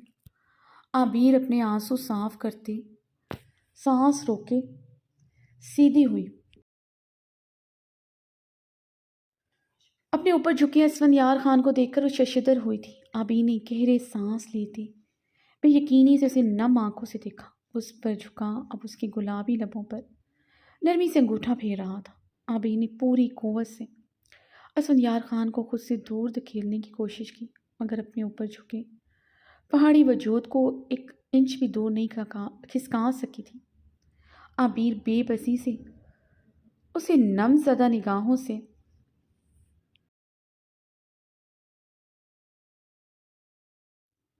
دیکھ کر رہ گئی۔ اس کی ہیزل گرے آنکھوں میں چمکتی شبنم دیکھ کر اسے دور ہوتا بیڈ سے اترا۔ عبیر غصے اور اشتعال سے بیڈ سے اترتے اسفندیار خان کے مقابل جا کھڑی ہوئی۔ آپ کیوں آئے ہیں میرے کمرے میں؟ وہ اسفندیار خان کی نیلی آنکھوں میں دیکھتے کر آئی تھی۔ اس دن کی اپنی بے قدری وہ بھولی نہیں تھی۔ رات بھر اسے اپنی جان لیوا پناہوں میں رکھنے بعد اگلے دن اس کی ذات سے کیسے لاپرواہ ہو گیا تھا۔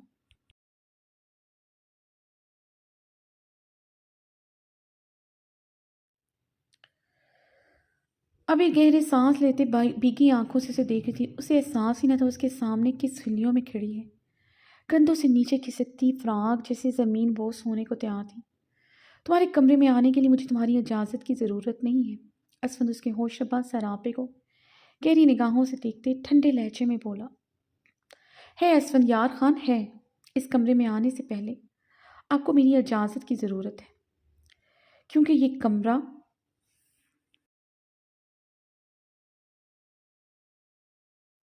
میری ملکیت ہے۔ اس کے سینے پر ہاتھ مارتے دبے انداز میں چلائے، یہ کمرہ تمہاری ملکیت ہے مگر تم اسفندیار خان کی ملکیت ہو۔ اسے بازوں سے جکڑے اپنے قریب کر چکا تھا۔ میں آپ کی ملکیت نہیں ہوں، سنا آپ نے؟ عبیر اسفندیار خان کو خود سے دور دھکیل گئی تھی۔ اسفندیار خان نے اس کی فراق کندھوں سے نیچے ایک جھٹکے سے کھینچی تو اسی لمحے زمین بوس ہوئی۔ عبیر کی ہیزل کی آنکھیں پھٹنے کی حد تک کھل گئی تھی، مجسم ہوتی۔ اسے اب ہوش آیا تھا اس کے سامنے کس حلیے میں کھڑی ہے۔ وہ بھی پھٹی پھٹی نگاہوں سے اسفندیار خان کو بنا پلکے جھپکائے دیکھ رہی تھی۔ اب پتہ چلا تم کس کی ملکیت ہو؟ اسفند اس پر گہری نگاہیں گاڑتے استہزائیہ لہجے میں بولا تو وہ جیسے ہوش میں آئی تھی۔ وہ گھبراتے ہوئے جلدی سے رخ موڑ گئی۔ برہنہ کمر کو اس کی سنہری بالوں کے آبشار نے مکمل ڈھانپا ہوا تھا۔ گہری سانس بھرتے کھڑی تھی۔ اسفند نے اس کے قریب ہوتے اس کی بل کھاتی کمر سے اس کی سنہری بال پیچھے کرتے، اس کے پیٹ میں ہاتھ ڈالتے، اس کی برہنہ کمر پر اپنے سلکتے لب رکھے، اس کے ہاتھوں کی گرمائش اپنے پیٹ پر اور اس کے سلکتے لبوں کی تپش اپنی کمر پر محسوس کرتے، عبیر کے بدن میں برقی رو دوڑی تھی۔ پورا بدن جیسے دہکنے لگا تھا۔ اس ستم گھر کا ہر وار بڑا کاری تھا۔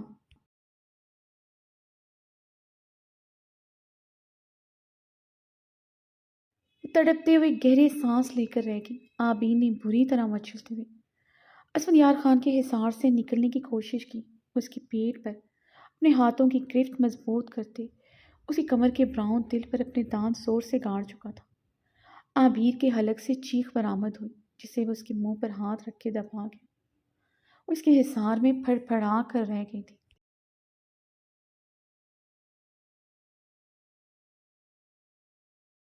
اس کی شفاف دودھیا کمر پر اس کی شدت کا گہرا نشان پڑ چکا تھا۔ اسفندیار خان رکا نہیں تھا۔ وہاں مزید اپنی شدتیں رقم کرتا اسے بیڈ پر دھکیل گیا۔ ابھی روندے منہ گرے گہرے سانس لیتے اپنے آنسوؤں پر قابو پانے کی ناکام سعی کر رہی تھی۔ اس سے پہلے وہ سیدھا ہوتی، اس کی طرف ایک ہی جذبے بڑھتے، اس پر جھکتی، اس کی کمر پر جگہ جگہ اپنے دانت گاڑنے لگا۔ وہ اس کے لفظوں اور اس کے عمل کی جیسے سزا دے رہا تھا جو کچھ دیر پہلے وہ چیخ چیخ کر اسے اپنے روح اور دل کی گہرائیوں سے نکالنے کا کہہ رہی تھی۔ اس کی دی ہوئی سوغاتوں کو نوچ رہی تھی اور وہ اسے مزید سوغاتیں دینا چاہتا تھا اور اتنی گہری اور ایسی جگہ دینا چاہتا تھا وہ چاہ کر بھی نہ مٹا سکے۔ اس کی سسکیاں وہ اپنا ہاتھ اس کے منہ پر جمائے روکے ہوئے تھا۔ اسفندیار خان اسے سیدھا کرتے اس کی کلائیاں جکڑی، بنا اسے کوئی موقع دیے اس کے لبوں پر جھکا۔ اس کی گلابی لبوں پر اس نے اپنے دانت گاڑے تو عبیر کی سسکیاں برآمد ہوئی تھیں۔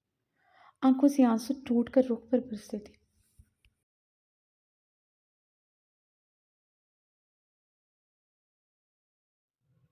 اسفندیار خان کے وحشی لمس کو خود میں سہنے کی خود میں مزید تاب نہ پا رہی تھی۔ اپنی بے بسی کا احساس بھی بخوبی ہوا تھا۔ اس کا نازک وجود اس کے نیچے وہ مشکل سانس لے پا رہا تھا کجا کہ وہ مزاحمت کرتی۔ اس کی کلائیاں جکڑی اس کی ٹانگوں کو اپنی ٹانگوں تک میں لاک کیا ہوا تھا۔ اسفندیار خان اس کے نچلے لب پر اپنے دانت کاٹتے، اسے اپنے لبوں سے کھینچتے اس کی سانسوں میں اپنی سانسیں انہیل کرنے لگا۔ کبھی سانسیں کھینچتا تو کبھی وہی سانسیں لٹاتا۔ اس کی شدت پر اس کی آنکھوں سے آنسو رخ پر برستے اس کی گردن کو بکھو رہے تھے۔ اسفندیار خان کی اس کے نمکین آنسوؤں کو اپنے حلق میں گھلتے محسوس کرتے اسفندیار خان نے اس کے لبوں کو اپنے لبوں سے آزادی بخشی۔ عابیر ہیزل گرے بھیگی نگاہوں سے اپنے اوپر جھکے ستمگر کو دیکھ رہی تھی، جس کی اتنی شدت دکھانے کے بعد بھی اس کی جان لیوا خوشبو اسے اپنے رگ رگ میں سماتے اپنے حواسوں پر چھاتی محسوس ہو رہی تھی۔ یہ تو طے تھا وہ اس ستمگر سے کبھی نفرت نہیں کر سکتی تھی۔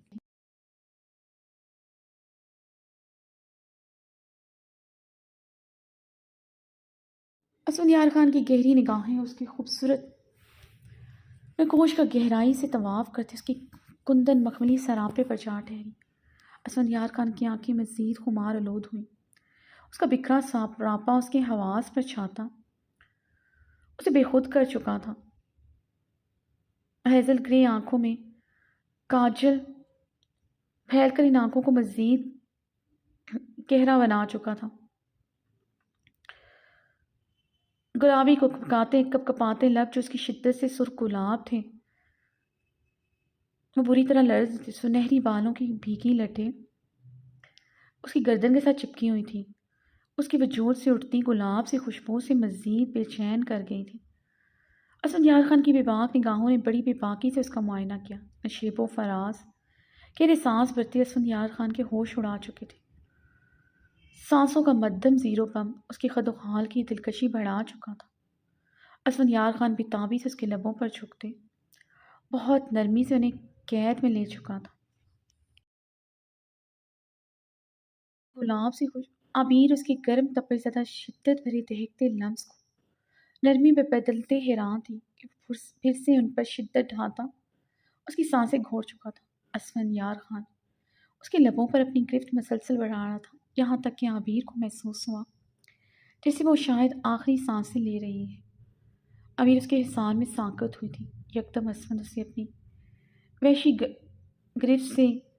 وحشی جنونی گرفت سے آزاد کرتے اس سے دور ہوا۔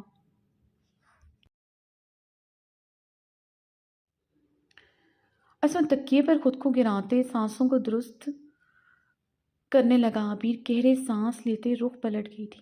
اسفند کے ہاتھ اب اس کی برہنہ پشت پر رینگتے اس کی سٹرپ میں الجھے تھے۔ اسفند کے ہاتھوں کا لمس محسوس کرتے عبیر نے سانس روکی تھی۔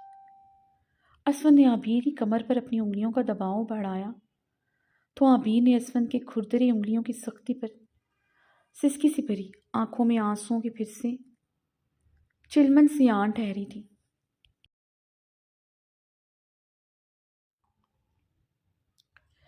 بے بسی کا احساس رگوں پہ میں سرایت کرتا محسوس ہو رہا تھا۔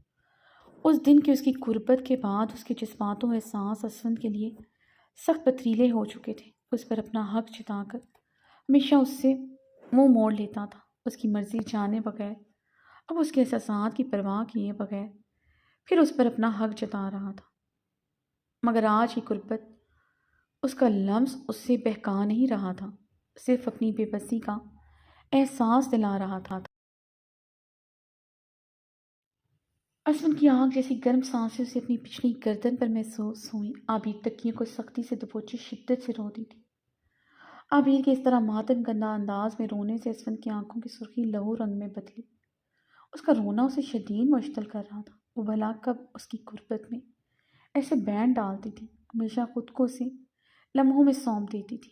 اس کے آنسو اس بات کے گواہ تھے، وہی اس کے لمس میں آج پگھل کر فنا نہیں ہو رہی۔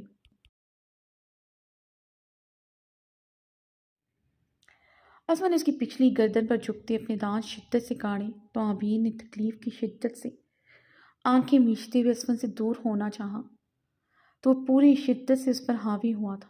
اسفند کے لب دیوانہ وار اس کی برہنہ کمر پر رقص کرتے اسے احساس دلا رہے تھے اس کا سب کچھ اسفندیار خان کی ملکیت ہے۔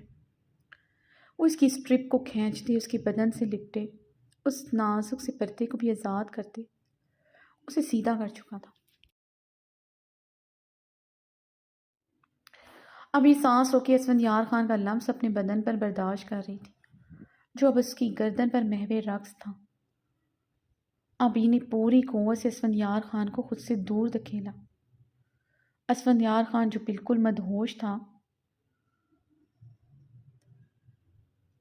اس کی گردن پر جھکا اپنا شدت بھرا لمس پھیرا تھا۔ عابر کے دور دھکیلنے پر پیچھے کو ہوتے لڑکھڑایا۔ عابر بیڈ سے اٹھتی جلدی سے ڈریسنگ روم کی طرف بڑھ گئی۔ اس سے پہلے وہ ڈریسنگ روم میں قدم رکھتی، اسفندیار خان اس کے راستے میں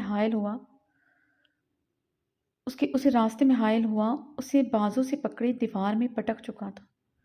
اسفند کے اس طرح دیوار میں پٹکنے پر اسے اپنی کمر میں شدید درد سرایت کرتا محسوس ہوا تھا۔ آبی نے بھیگی شکوہ کناں آنکھوں سے مقابل کو دیکھا، جو اس کے گرد اپنے دونوں ہاتھ رکھے اسے محصور کر گیا۔ آبی گہری سانسیں لیتی اپنی آنکھیں میچ گئی تھی۔ بے شک وہ ان دونوں کے درمیان کوئی پردہ نہ رہا تھا، اس کی ہر پہلو کا گہرائی سے معائنہ کرتے اس کے روم روم میں اپنی شدتوں کی سوغاتیں دے چکا تھا، مگر اس کے سامنے اس طرح وہ شرم و خفت سے سرخ گلاب ہو رہی تھی۔ مگر مقابل جتنا بے باک تھا اتنا ہی بے شرم بھی تھا۔ اپنی نیلی گہری آنکھوں سے اس کا تفصیلاً بہت گہرائی سے معائنہ کر رہا تھا، اس کی نظروں کا مرکز مخصوص مقام پر محسوس کرتے۔ ابھی سرخ ہوتے اپنی نظریں جھکائے نچلا لب بری طرح کاٹ گئی تھی۔ اسفند کے اگلے عمل پر اس کی سانسیں رکی تھی، اس کی دھڑکنوں پر جھکتے دانت گاڑ چکا تھا۔ جہاں اس نے بھی خود کو نوچا تھا، اسی سرخ جگہ پر اپنی شدتیں دکھاتا اسے مزید سرخ کر رہا تھا۔ اسے لے کر کافی شدت پسند تھا۔ وہ جانتی تھی وہ برداشت نہیں کر سکا اس کا ایسے اس کی شدتوں کو کھروچنا۔ اب وہ ایگزیکٹ اسی مقام پر اپنی جنونیت دکھا رہا تھا۔ عابر اس کی شدت پر لرز رہی تھی۔ اسفند اس کا تڑپنا محسوس کرتے سیدھا ہوا۔ کس کی اجازت سے تم اس حویلی سے نکلی؟ وہ اس کا منہ دبوچے کر آیا۔ لالا کی اجازت سے گئی تھی، عابر نے گھٹی گھٹی آواز میں بولتے مقابل کا ہاتھ اپنے جبڑے سے چھڑانے کی ناکام سہی کی۔ زنان کا نام سنتے اس کا منہ اور بھی سختی سے دبوچ گیا تھا۔ نکاح کے بعد ایک عورت کس کی ملکیت میں چلی جاتی ہے اور اسے کس کی اجازت کی ضرورت ہوتی ہے؟ ذرا بتانا مجھے۔ اسفند اس کے جبڑے پر اپنی گرفت ہلکی کرتے سوالیہ انداز میں پھنکارا۔ عابر نے سسکتے اپنے دونوں ہاتھوں سے اس کی ہلکی گرفت اپنے جبڑے سے چھڑوانے کی کوشش کی، جسے اس نے اب کی بار اسے شعلہ بار نگاہوں سے گھورتے چھوڑ دیا تھا۔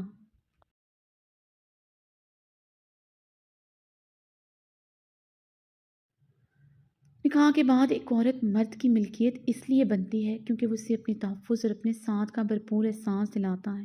اس طرح کا سلوک اپنی بیوی سے نہیں کرتا جو آپ مجھ سے کرتے ہیں۔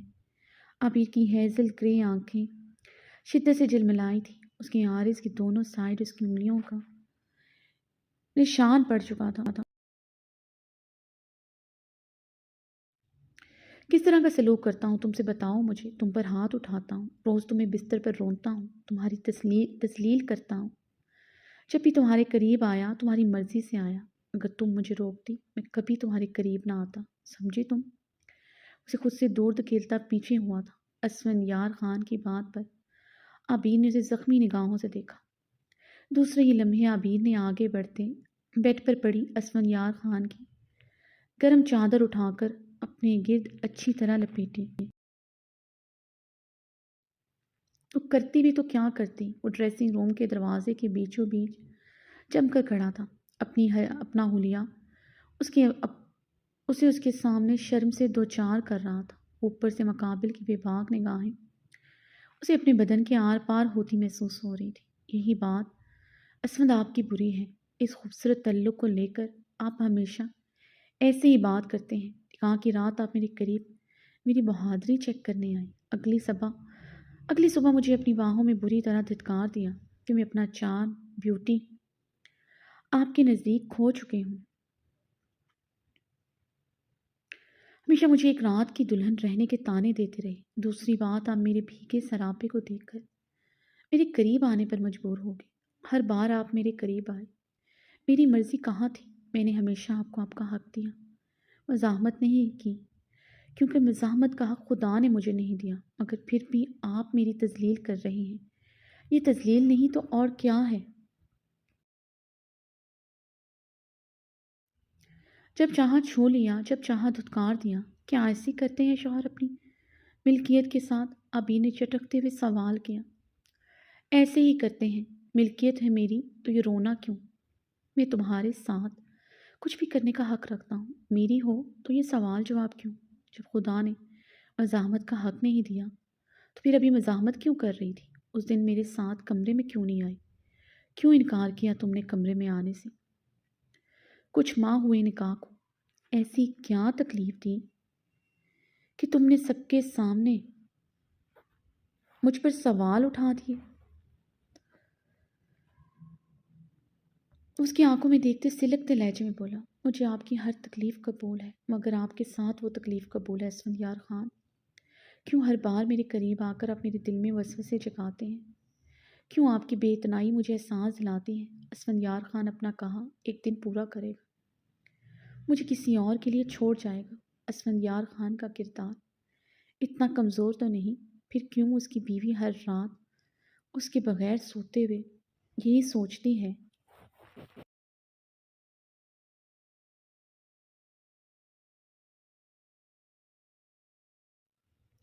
کہ اس کا شوہر کہاں اور کس کے ساتھ ہوگا؟ کیوں آپ اپنا حق جتاتے، جنونیاں دکھاتے ہیں، اپنے ہونے کا احساس نہیں دلاتے، نہیں بتاتے میں آپ کے لیے کیا معنی رکھتی ہوں؟ ایسے میں مر جاؤں گی اسفندیار خان۔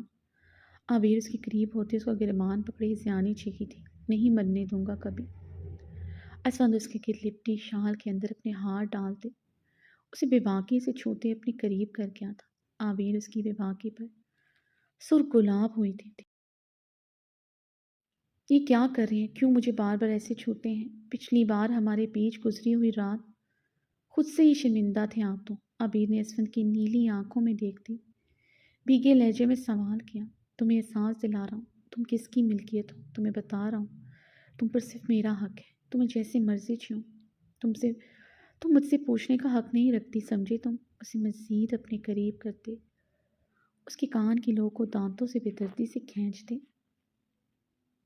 اگر رایا تھا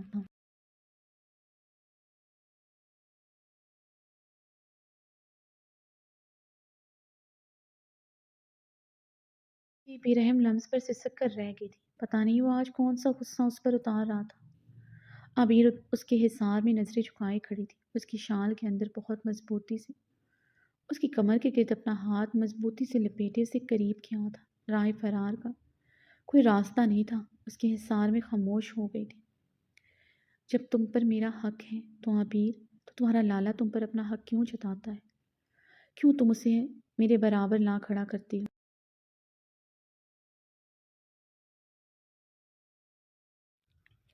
دنیا کی ہر بیوی اپنے شوہر کو امپورٹنس دیتی ہے، مگر تم اس زران خان زادہ کو دیتی ہو۔ اسما نے اس کی کمر کو مٹھی میں بے دردی سے بھرتے گھراتے ہوئے پوچھا۔ عبیر نے سسکی بھرتے اپنی ہیزل گرے آنکھیں اس کی نیلی آنکھوں میں گاڑی، جہاں زران خان زادہ کے لیے نفرت ہی نہیں حسد و رقابت کے شعلے بھی بھڑک رہے تھے۔ آئندہ تم کبھی زران کے قریب نہیں جاؤ گی، یہ میرا حکم ہے۔ اس کی آنکھوں میں دیکھتے سر لہجے میں پنکارا تھا۔ وہ میرے لالا ہیں اسفند۔ عبیر کی آواز نم ہوئی۔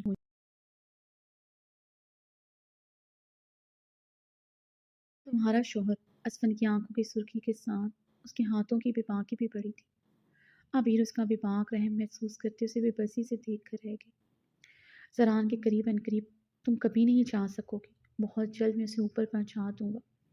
ایک مرتبہ آہل کا سراغ مل جائے، پھر تمہارے لالا کو سب کے سامنے دردناک موت دوں گا، جس طرح اس نے میرے بھائی کو دی۔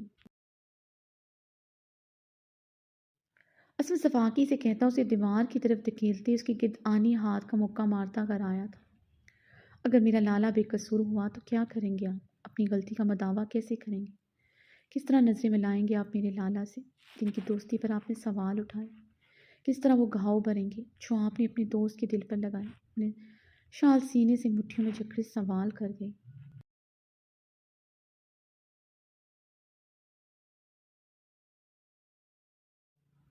اسما نے غصے سے آبرو چکائے، شرربار نگاہوں سے اسے گھورا۔ وہ اس کے سامنے پھر اس کی سائڈ لے رہی تھی، جس کے قریب بھی اسے برداشت نہیں کر سکتا تھا۔ مجھ سے زیادہ آپ لالا کو جانتے ہیں وہ ہر رشتے میں اپنی جان دیتے ہیں۔ آپ کا شک کرنا انہیں کس طرح تکلیف دیتا ہوگا۔ ان کی محبت کو بھرے جھٹکے میں اپنی ونی کے طور پر لینے کے اعلان پر ان کے دل پر کیا گزری ہوگی، آپ یہ بھی جانتے ہیں اسفن۔ زران خان زادہ جس طرح اپنے ہر رشتے کے لیے پوزیسو ہے، اس طرح اپنی محبت کے لیے بھی پوزیسو ہے۔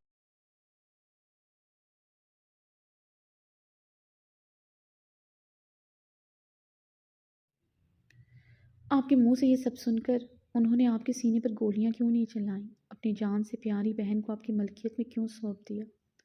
اگر وہ نہ چاہتے کبھی بھی عبیر خان آپ کی ملکیت نہ بنتی، مگر یہ سب ہوا کیونکہ لالا کے لیے سب سے اوپر رشتہ اسفندیار خان کا ہے۔ میرے لالا آج بھی اسفندیار خان پر اعتبار کرتا ہے، اسے اپنی جان سے زیادہ چاہتا ہے۔ عبیر نے اسفندیار خان کی آنکھوں میں دیکھتے شبنمی لہجے میں کہا،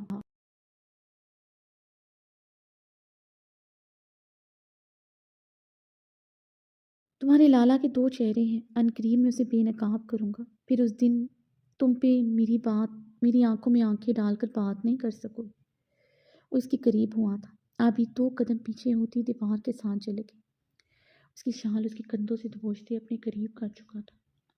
اگر اسفندیار خان آپ غلط ہوئے، میرے لالا بے قصور ہوئے، آپ کیا کریں گے؟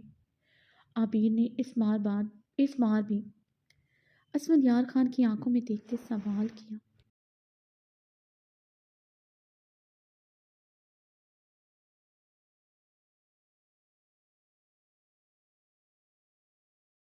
تمہارے ہاتھ میں پسٹل پکڑاؤں گا تو میرا وجود گولیوں سے چھلنی کر دینا۔ اس کی ہیزل کی آنکھوں میں نیلی آنکھیں گاڑ کے، نہیں اسفندیار خان، میں ایسا نہیں کر سکتی، مگر اس دن سب کے سامنے میں آپ سے کچھ مانگوں گی۔ بولیں اگر آپ غلط ہوئے مجھے دیں گے، اپنی ملکیت سے آزاد نہیں کروں گا، باقی جو مرضی مانگ لینا، میرا وعدہ ہے تم سے دوں گا۔ اسفند اس کی بات کاٹتے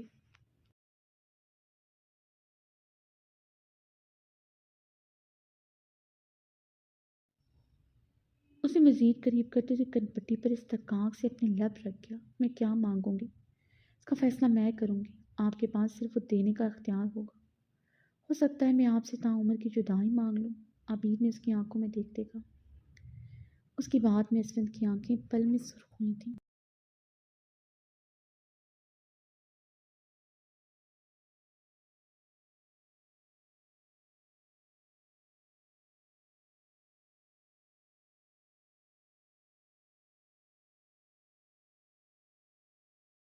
کہا نا آزاد نہیں کروں گا، تعمر میری ملکیت رہو گی۔ اس کی شال اس کے سینے سے علیحدہ کرتے اسے اپنے سینے میں بھیج لیا۔ اس کی حرکت پر عبیر کے گال دہک کر سرخ ہوئے تھے، مگر اس بار اس کی آنکھیں جھکی نہیں تھیں۔ اس کے سینے پر ہاتھ جماتے اس کی آنکھوں میں آنکھیں ڈالی کھڑی تھی۔ I like your spirit my beautiful wife. آج رات تمہارا یہ بے باک انداز میرے بہت کام آئے گا۔ اس کی کان میں جھکتے سرگوشی کر گیا تھا۔ آزادی آپ کی ملکیت سے نہیں، آپ کی قربت سے مانگوں گی، وعدہ لوں گی سب کے سامنے کہ اسفندیار خان کبھی بھی عبیر پر اپنا حق نہیں جتائے گا، کبھی دھڑلے سے اس کے کمرے میں نہیں آئے گا۔ عبیر زخمی لہجے میں بولتے کب سے مسکرائی، وہ بھی اپنے ہاتھوں کی بیباکی بڑھاتے۔ اس کا ضبط ازما رہا تھا، اپنے سامنے اس کی نظریں جھکانا چاہتا تھا،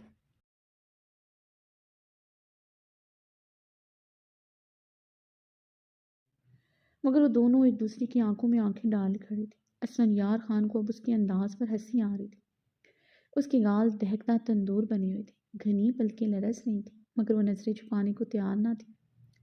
اسے کیسے بتاتا اسے اس کا یہ انداز کتنا پسند تھا؟ اور یہ کبھی نہیں ہوگا مائی ڈیئر وائف، کیونکہ تمہارا لالا میرا مجرم ہے۔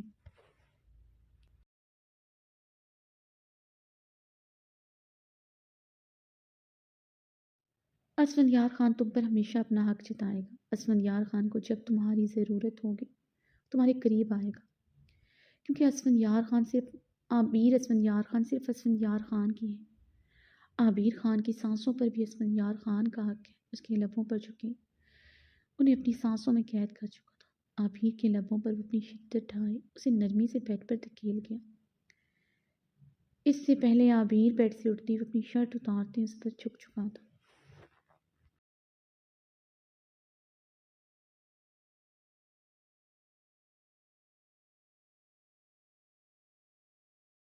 اسود پیچھے ہٹیں، آج نہیں، میں آج خود کو آپ کو نہیں سونپوں گی۔ عبیر بے بسی سے آنسو بہاتے بولی، تم آج بھی خود کو مجھے سونپو گے، کیونکہ عبیر خان کی آنکھوں میں اسفندیار خان کا عکس اس کی طلب واضح دکھائی دے رہی ہے۔ عبیر خان کی دل کی دھڑکنوں میں اسفندیار خان کا نام دھڑکتا سنائی دے رہا۔ عبیر خان کے آنسوں میں اسفندیار خان کی شدید محبت چھلک رہی ہے۔ اس کے آنسوں کو اپنے لبوں سے چنتا گمبھیر لہجے میں بولا،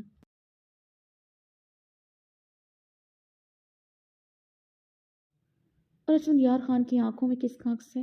اسفندیار خان کی دل کی دھڑکنوں میں کون دھڑک رہا ہے؟ عبیر نے لرزتے لبوں سے بھیگے لہجے میں سوال کیا۔ دل کی ہر ایک دھڑکن تجھ کو پہچانتی ہے، میری چاہت ہے کیا تو نہیں جانتی ہے؟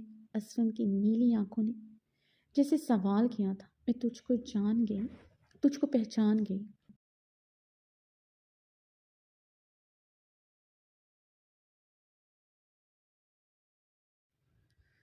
پھر بھی تیری ہاں ہے باقی، ہیزل گرے نم آنکھوں نے جیسے جواب دیا تھا۔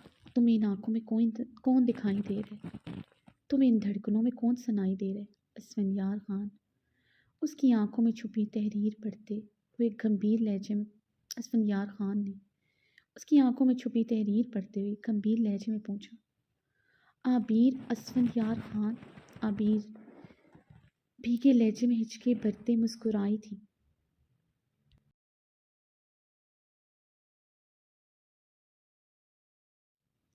جب جانتی ہو تو پھر یہ سوال کیوں، یہ آنسو کیوں؟ اسفند اس کی نچلے لب پر شدت سے دانت کاٹ گیا۔ مجھے چھوڑ کر تو نہیں جاؤ گے؟ عبیر نے بھیگے لہجے میں سوال کیا۔ اسفند بنا کوئی جواب دیے مسکراتے ہوئے اس کے لبوں پر جھک گیا تھا۔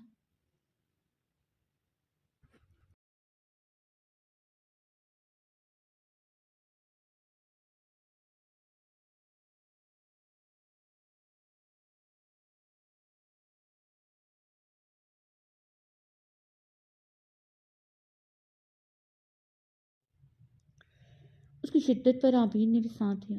اسفندیار خان اس کے لبوں کو آزاد کرتے خود تکیے پر سر رکھتے سیدھا ہوا، اسے اپنے سینے کا حصہ بنا گیا۔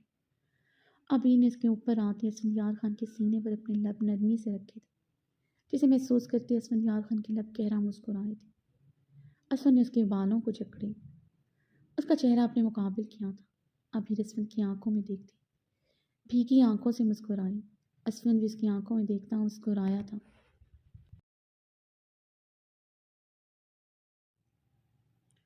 عبیر اسفند کی یوں گہری نگاہوں سے دیکھتے اپنی نظریں جھکا گئی۔ اسفند کی مسکراہٹ گہری ہوئی تھی، اسے اپنے سینے کے ساتھ لپٹاتے ہوئے مسکراتے ہوئے رخ پلٹے اس پر حاوی ہوا، تیار ہو مجھے سہنے کے لیے؟ اسفندیار خان نے گہرا مسکراتے ہوئے پوچھا۔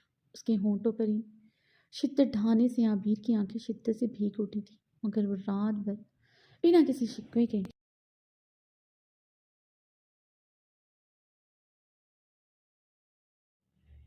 اس ستمگر کی شدتیں سہ سکتی تھی، کیونکہ وہ اس کے عشق میں پاگل تھی۔ ہیزل کی آنکھوں میں اپنے لیے دیوانگی دیکھتی مقابل کی مسکراہٹ گہری ہوتی جا رہی تھی۔ عبیر نے اسفندیار خان کے سوال پر اس کی آنکھوں میں نم آنکھوں سے دیکھتے اس بات میں سر ہلایا تھا۔ پھر دیکھتے ہیں مسز اسفندیار خان آج کتنی بہادری کا مظاہرہ کرتی ہیں، کیونکہ آج ایک پل کے لیے تمہیں سانس لینے کا موقع نہیں دوں گا۔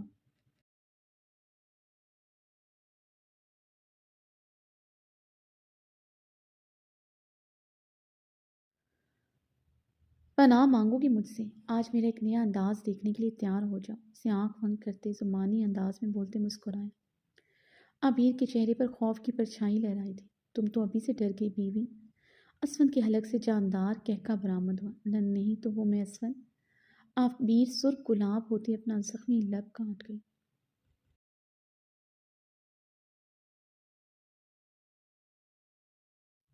Let's see how brave my wife is. Asfand گہرا مسکراتے کمرے کی لائٹ آف کر چکا تھا۔ اپنے اور اس کے درمیان ہر پردے کو آزاد کرتے وہ اپنی جنون خیزیاں نچھاور کرنے لگا۔ کمرے میں گونجتی آبیر کی سسکیاں اس بات کی گواہ تھیں کہ اسفندیار خان کو برداشت کرنا آسان نہ تھا۔ اسے لگ رہا تھا آج وہ اس کی جان نکال کر رہے گا۔ وہ اس بار زیادہ بے رحم ہو رہا تھا۔